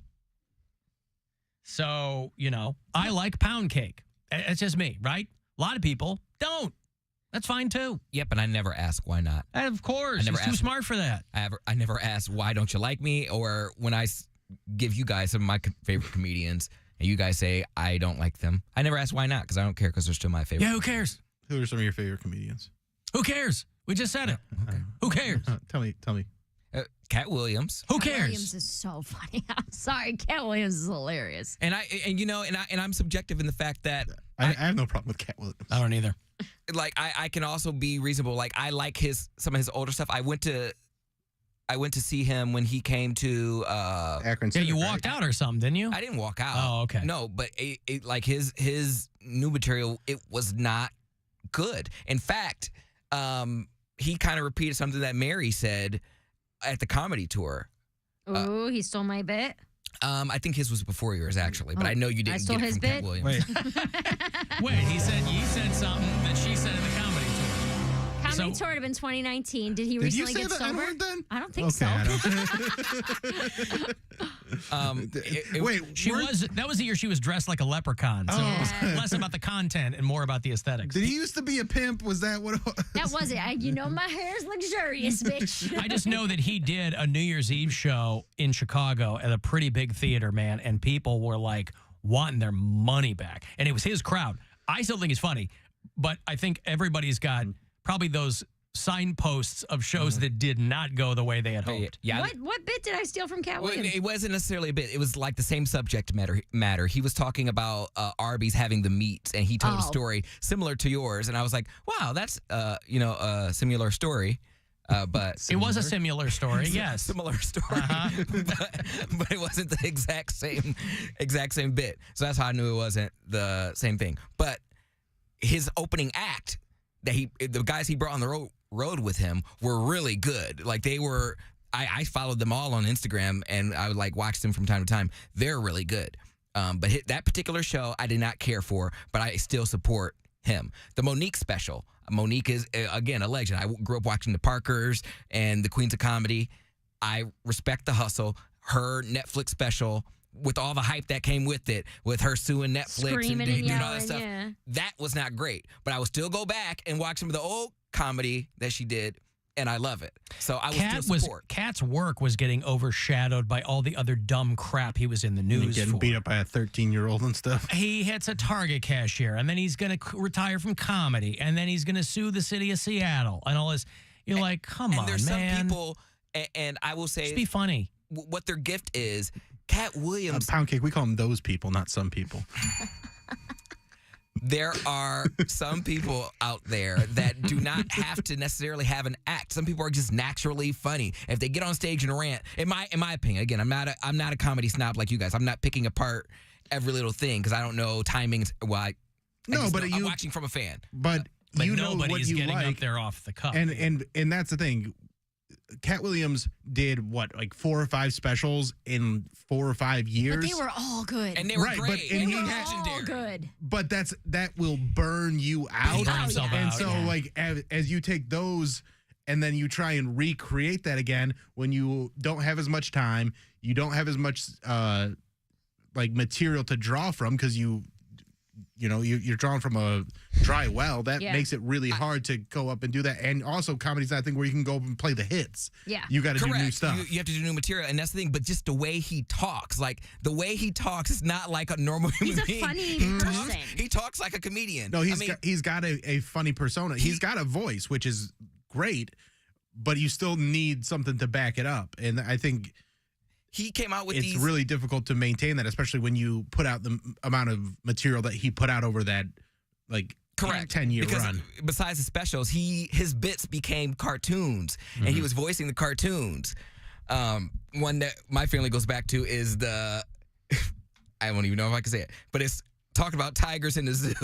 Yeah, that's a funny one. And it's a cartoon, but he was the first one that said he inspired him to say afternoon white people because he would always come out to his shows and he'd be like, wait, you took that from Cat Williams? He said, get you some white friends or hey white people, but I said afternoon white people. We were just talking about originality. Right. Well, this was I've been on the show for 8 years. Yeah, but I thought it's because the vast majority of this audience is white, and that was the joke. But people still text me and they go, "If Poundcake," and I'm like, "Shut up, you dope." A majority of Cat That's the Williams joke. fans are white too. I don't wouldn't know, say a that. No, majority. I would not Maybe- say the majority of his Maybe fans. the no. vast minority, but Get you some white friends. Get you some white friends. Well, no, Poundcake- it's a 9, not a Poundcake 7. sees himself in Cat Williams. They have similar deliveries. Similar. They have similar vibes about them. So it's not, he never said, his greeting was never hi or bye white people. The way in which he says white people, he said, follow along, white people, follow along. So He was the first person I heard That's the funny part. publicly talk bad about Michael Jackson. His bit about Michael Jackson. he said, yeah. I mean, not super young, but it's when he's in that green velvet suit and he's just It's going. pimpin'. It's pimpin'. When he's going off about how much he hates Michael Jackson. That was one of those bits that I mean, I'll never forget it. And you can never ever replay it on No. the radio because it's filled with expletives. But it made sense. It's just like he was like, I love bitches. He's like, that's my stuff. He said, and when they come over to my house, I want them to feel comfortable. He's like, so I got Alizé. He was like, I don't drink no Alizé. are you doing his bit right now? He's doing his whole act, yes. But bitches What is do. what is the hour? What if people, because what can I people think go he's doing watch? really well. It's called Pimpin'. Just type in. All right, there you go. Pimpin'. Cat Williams, Michael Jackson, and you'll see the bit that we're talking about because he closes out the show with it. Unless you really want, I mean, this could be the new podcast. Poundcake does Cat Williams. I would listen every week. Like a like a dramatic reading. Sometimes they'll stage dramatic readings of things. It could be Poundcake recreates Cat Williams stand-up specials. That might be something. I mean, that's Poundcat. People Podcast. have giant TikTok followings because they just do, like they'll play a comedy sound, like Lip sync. and then they lip sync it. Yeah. But his other one that stuck with me forever, that I honestly, when I'm having a bad day and I'm feeling bad about myself, the bit that he has about haters, I'll play it. I'll play it back to myself because the premise of the bit is that's what they're supposed to do. That is their job as haters, is to talk smack on you and try to bring you down to their level. Let them do their job. Like, that's what they're going to do. And basically saying, like, yeah, if you don't have haters, you need to work to get more. Like, if you have haters, that's a sign of, He said, if you a drug dealer, you've been selling weed for 10 years and you ain't ratcheted up to crack cocaine, then you not on your grind. You're not in tune with your star player. Mm-hmm. Says the same thing. Well, about- he really I really do loves, want the Poundcake Cat Williams. Just do one episode where you just like do like 3 or 4 of his bits verbatim. Or we'll just like you print out the transcript and then you perform it. Or we just have him go and do it in the studio that they're building over there, the performance studio, and get the suit on and everything and just do like a tribute show. You do Poundcake does the work of Cat Williams. Yes. I did have a pretty popular reel where I was mimicking Mary, and all I was doing was mouthing her words, and it got like 12,000 views. You're welcome. Give me a little bit of Cat Williams before I go to break. Oh, sweetie, that's a popular reel. Oh, well, let me think. No, I can't even. I'm trying. The pressure. It's hard. Also, because you have to censor yourself so much. I'm trying to think of something where it's clean. We censor ourselves all day, every day. We're not Cat Williams. Not Cat Williams. I'm coming to that conclusion. His expletives are part of the show. I've got to take a break. If you want to send a text, 35192 to do that, and we'll be back. It's the Alan Cox Show on 100.7 WMMS and everywhere you go on our free iHeartRadio app.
MLK and Woodland, Miles at Green, Lakeland Boulevard at East 250th. Jackie Roberts in the Traffic Center. This report is sponsored by MGM Northfield Park. Pumpkin spice and everything nice. Visit MGM Fridays in November for the Stuff Your Wallets drawings. 4 winners will be drawn to win gift cards, free play, or up to $1,000 cash. Prizes double on Black Friday. Find your fun at MGM Northfield Park.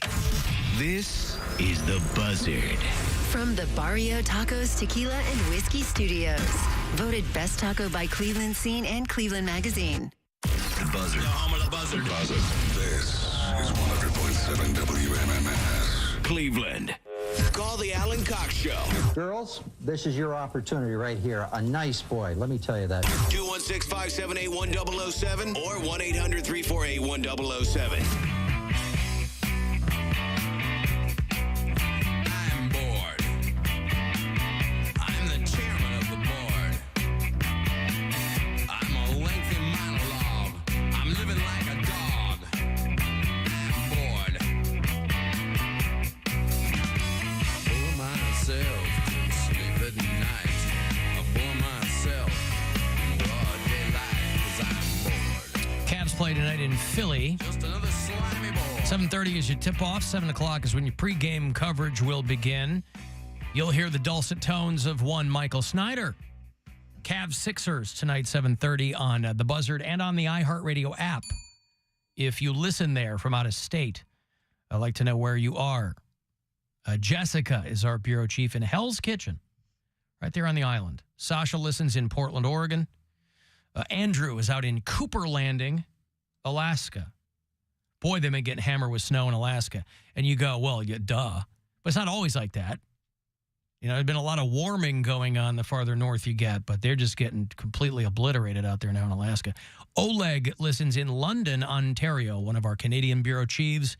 And Austin is new in Valparaiso, Indiana.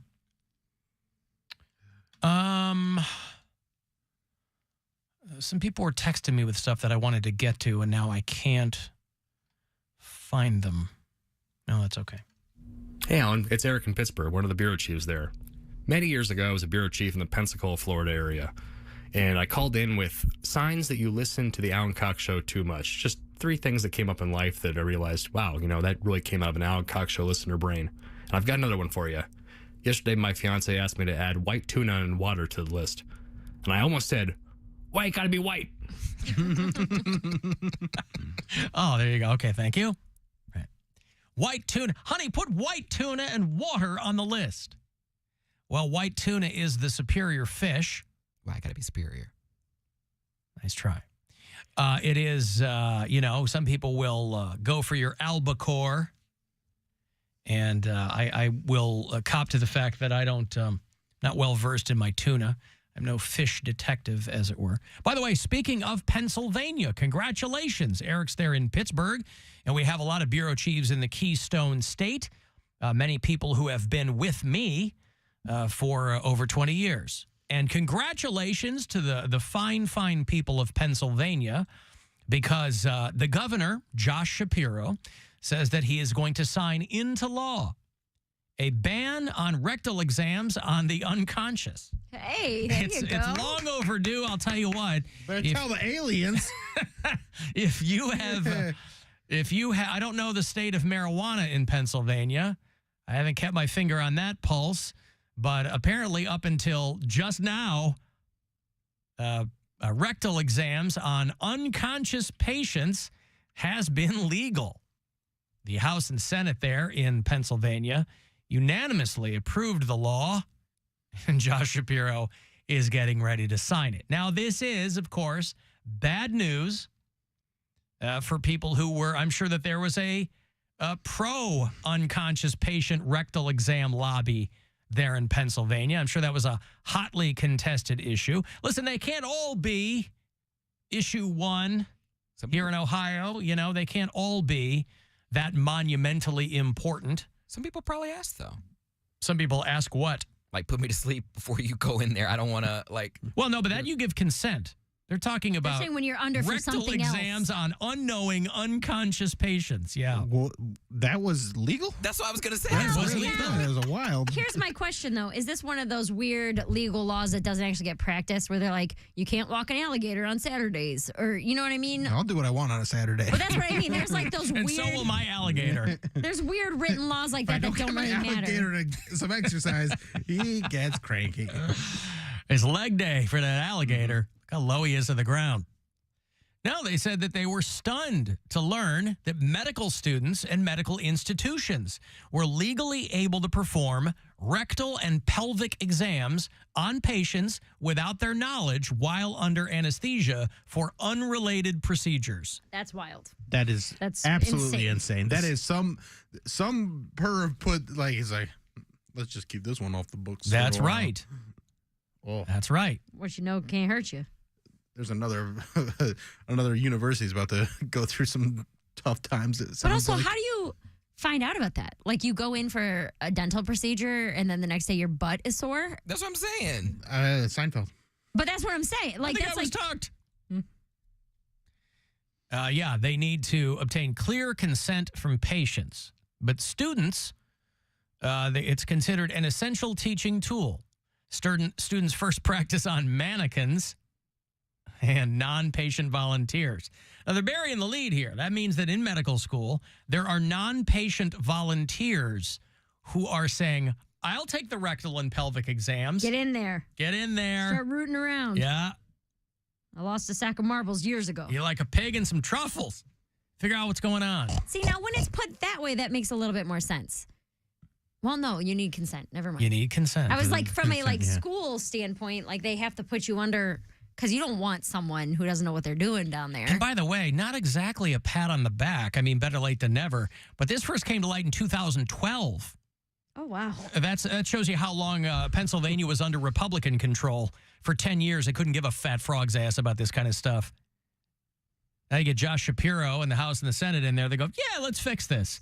It's probably a bad idea. 2012, a medical student wrote an article expressing guilt over performing pelvic exams on anesthetized women. Yeah. Who hadn't been asked for consent. He said he performed such exams 4 to 5 times per day for 3 weeks. Oh, my gosh. So this was happening. He was required to introduce himself to patients and explain his presence beforehand, but there was no mention he would do a pelvic exam. And they asked, are you going to use the whole finger? No, the one right next to it. Yeah! Bill Squire at the Funny Stop in Cuyahoga Falls this weekend. This Friday and Saturday. Yeah, Mary Santora will be there in the audience. She didn't say cheering him on. It's my birthday. That's precisely while she'll be there. That's what a good friend she is. I want to spend my birthday supporting my friend, fellow comedian, funny man, and laugh monger, Bill Squire. What are you doing Friday? Come out on Friday. That way I don't got to wreck your birthday. I don't want to do anything. That way I don't have to wreck your birthday. Well, no, she said she's got things going on Saturday already. She's going to the Secret Society show. So maybe Friday night she can come hang out. Yeah. John's going to be there too. I don't know who John is. John Bruton. Oh, I've never met him. Your black boyfriend. Oh. Alan, if I had $1 for every rectal exam I got while unconscious in college, I'd have $3. I mean, that's nice that you're able to count. That is pretty good.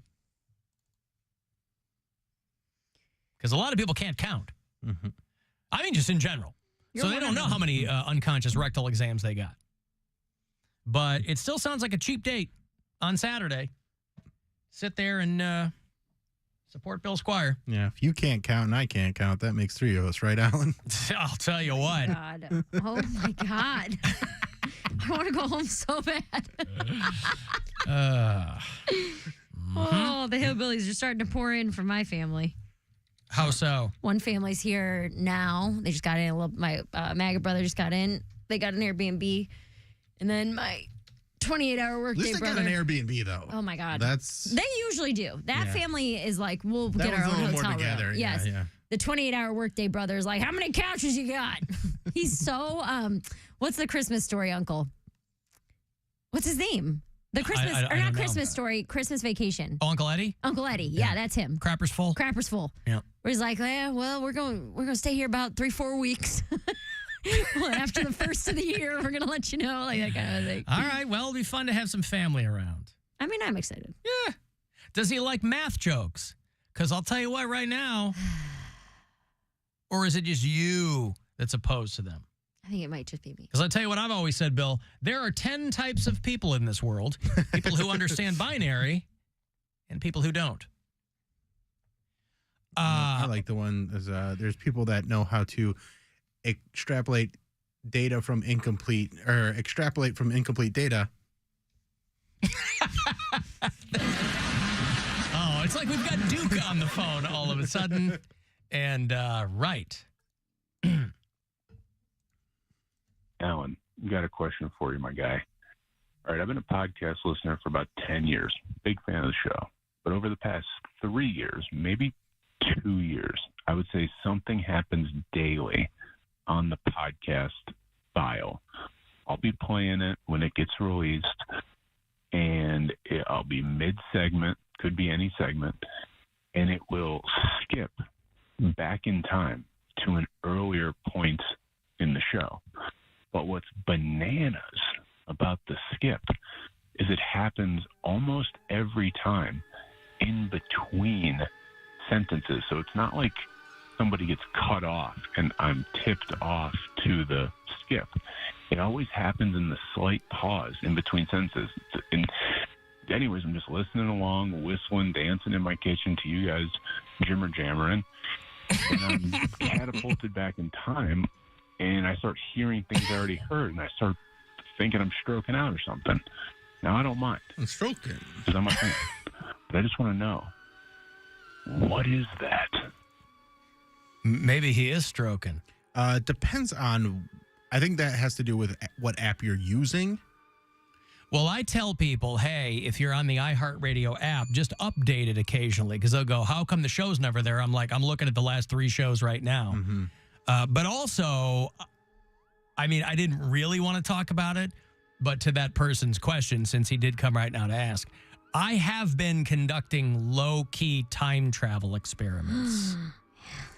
And since I work in an audio medium, I've been using our podcast platform as my lab. So it's not as random. And I've been telling people for a long time, hey, maybe just reboot the app.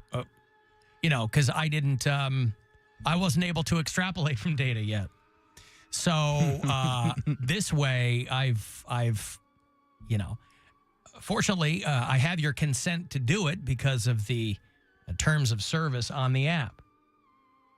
And free never sounded so good. So, yeah, time travel experience. Oh, by the way, I don't want to go past, he said that he dances to our Jimmer Jammer. Yeah. I like that. I'm just dancing in my kitchen to your Jimmer Jammer. That's pretty slick. I never thought of this as a show that you could dance along to, but I appreciate the effort. Dancing to the Jimmer Jammer, I think, is that Culture Club reunion record, by the way, too. Boy George is back. Of course, he's Man George now. But still looks good. Time Still makes sing fools his of us ass all, off. you know. Yeah. Still sing his ass off. So, yeah, I don't, I think Bill's right. It normally is contingent on which app you're using, because people will be like, hey, listen on the Frick Fark app, and I don't know, and I don't know anything about it. Once I send it out, it's out of my hands. But You're not the CEO of the Frick Fark app. I send them up the chain internally when it comes to our app, which, of course, doesn't cost you anything, because how could it? But there it is. And I appreciate, as always, your persistence if you're somebody who does listen on the app. I do appreciate that. You have the worst sound effects in all of radio. Stop playing the same sound effect over and over. I don't know what he's talking about there. I think that if you listen on with any length of time here on the program, you might hear some things. For people who listen frequently and regularly, you're probably going to hear some of the same things come across, but honestly don't know what that complaint is. But I'll look into it. I will. That wasn't a sound effect, just so that guy knows. I don't want him to get mad. We just keep breaking things in here. You stink! Okay. I actually did some research into radio show sound effects. Oh.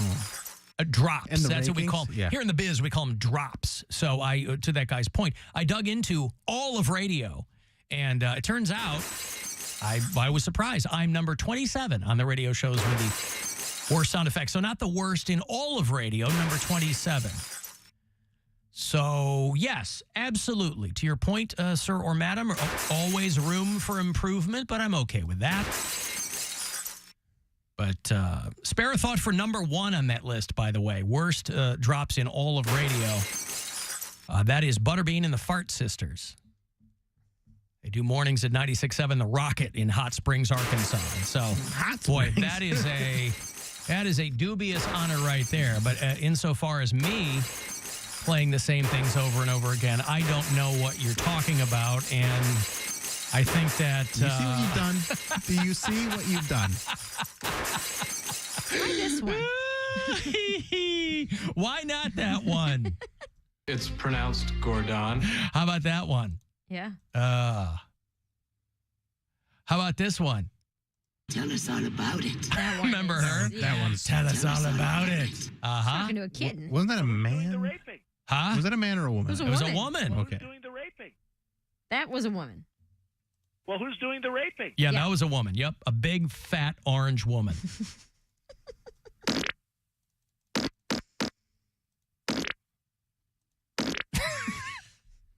So, to your point, sir or That's madam, just I'm not people sure. getting I'm sorry? Goss. That's just people getting gossed up. Uh-huh.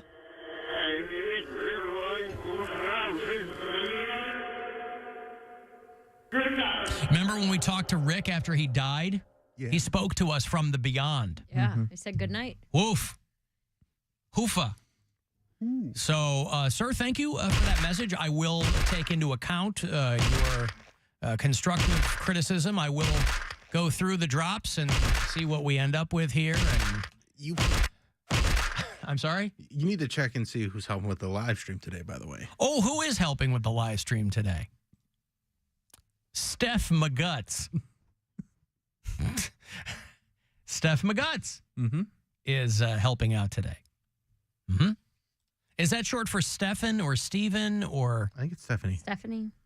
Stephanie. Yeah. Oh, it's a female. Oh, I'm Stephanie. sorry. Yeah. Uh-huh. Steph McGuts. Yeah. Okay. Well, yeah. Let's see. What else can I throw at you before I go to break? There's the one that I hate, the little the whistle one. You don't like the kazoo. That kazoo, that's one I But hate, until you master the kazoo, I'm really left with nothing else. I was going to take one of mastered the kazoo. I was going to take one of your kazoo pieces and play that.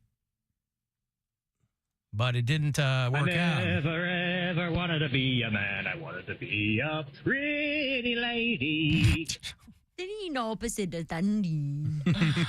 That one too, boy. Still on the way to school this morning, all the way to the way to school. What? Did you just have a stroke as you said Yeah, this? I did have a stroke. All the way to the way to school. Yes. On the way to school. All the way on That's the way right. to school. I need to sit and stand for the. Yeah. Because you serenity opposite of standing on your head. Serenity opposite of hanging on me bar. But sitting is a wonderful thing to do. I got one thing to say. I think the sitting is something that people say it is bad. But you know the sitting is actually good because you deserve to relax. It's kinda like a nap. It's kinda like something else. But it is actually just sitting. But you deserve to sit. Sitting is the opposite of standing. Sitting is the opposite of running around. Pretty good. They'll be playing that in Jamaica next time we go. I love the reggae feel. Next time we go, do you know something I don't know? Putting it into Poundcake, the did you get universe. us a very special Christmas present? I see. That is how things work, putting them into the universe. I've got to take a break. If you want to get the last word in, shoot me a text, 35192. Cavs basketball tonight, 7:30. They'll tip off in Philly against the Sixers. 7 o'clock is your pregame getting started here on the Buzzard. It's the Alan Cox Show. Everywhere on our free iHeartRadio app or whatever smart device you have. Just tell me to play the Alan Cox Show on iHeartRadio. This is Doug Allen. Here's what's trending from the iHeart Sports Network. Presented by Penn Station East Coast Subs. The Cavaliers will visit the 76ers tonight with eyes on a 4th straight win. Cleveland beat Denver over the weekend without the injured Donovan Mitchell. Brown safety Rodney McLeod is officially out for the season. He was placed on IR today. McLeod suffered a biceps injury on Sunday. And Japanese superstar pitcher Yoshinobu Yamamoto is officially coming stateside after being posted as an MLB free agent today. I'm Scott Davidson. Whenever you're hungry, Penn Station East Coast Subs has got the hot grilled subs you crave. The best fresh cut fries, their famous fresh squeeze lemonade. Plus, check out their party sub trays for your next big game. Get the grill thing. Order online at penn-station.com or just stop in.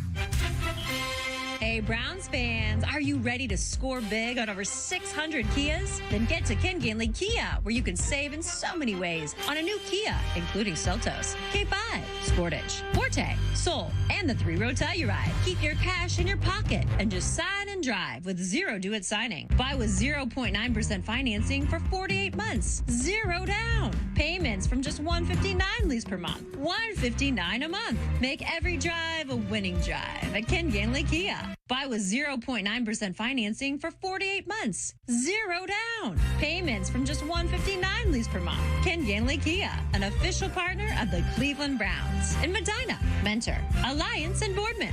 Or visit us online at KenGanleyKia.com. Tell them McKinsey sent you, because I want to see ya in a Ken Ganley Kia. $18.48 per 1,000 financed on a 23 Kia EV6. All offers plus tax tag title and doc fee unapproved. Credit through KMF expires 11/30/23. Hypertrophic cardiomyopathy is a serious heart condition. Some symptoms include being short of breath, feeling tired, or having dizziness or chest pain. My HCM impacted how I felt and what I could do. So I asked my cardiologist about treatment advances that gave me new options. That conversation was big for me. Talk to your cardiologist today. You may be glad you did. John was compensated for his time. Sponsored by Bristol-Myers Squibb. Introducing Carvana Value Tracker, where you can track your car's value over time and learn what's driving it. It might make you excited. Whoa, didn't know my car was valued this high. It might make you nervous. Uh-oh, market's flooded. My car's value just dipped 2.3%. It might make you optimistic. Our low mileage is paying off. Our value's up. And it might make you realistic. Car prices haven't gone up in a couple weeks. Maybe it's time to sell. But it will definitely make you an expert on your car's value. Carvana Value Tracker. Visit Carvana.com to start tracking your car's value today. Spectrum Business is made to work the way small business works. Made to rise and grind. Made to start small, but think big. Made to do this and that all at once. And made to do it all with fast, easy-to-use, ultra-reliable internet, phone, and mobile services. Working together to connect every aspect of your business. Because when you're made to work this hard, you need a seamless network made to work even harder. Spectrum Business, made to work. Learn more at spectrum.com/work. Honey, can you swing by the post office and grab some stamps? Done. And drop off these packages? Sure thing, honey. Oh, and get the tracking info. Got it. But you haven't moved. I know. How great is that? This holiday season, the Postal Service is closer than ever with convenient ship-from-home services like label printing, free package pickup, and delivery notifications. You can send more holiday joy from the comfort of home. The United States Postal Service, delivering for America. Ship from home at USPS.com/holidayjoy. I got to ask, are you looking to switch your phone service? Well, what if there was a carrier that wasn't just another phone company? One that's brand new, built with technology for the next 50 years, not the last 50. Well, now there is. It's Boost Infinite Wireless, the only carrier that switches between its own network and the other top 2 networks to find the best quality calls and data for you anywhere, anytime. So why limit yourself to one network when you can get 3 and you get a low price unlimited wireless plan that gives you a new iPhone every single year? It's the power of new technology that gives you better service at lower prices. Boost Infinite Wireless.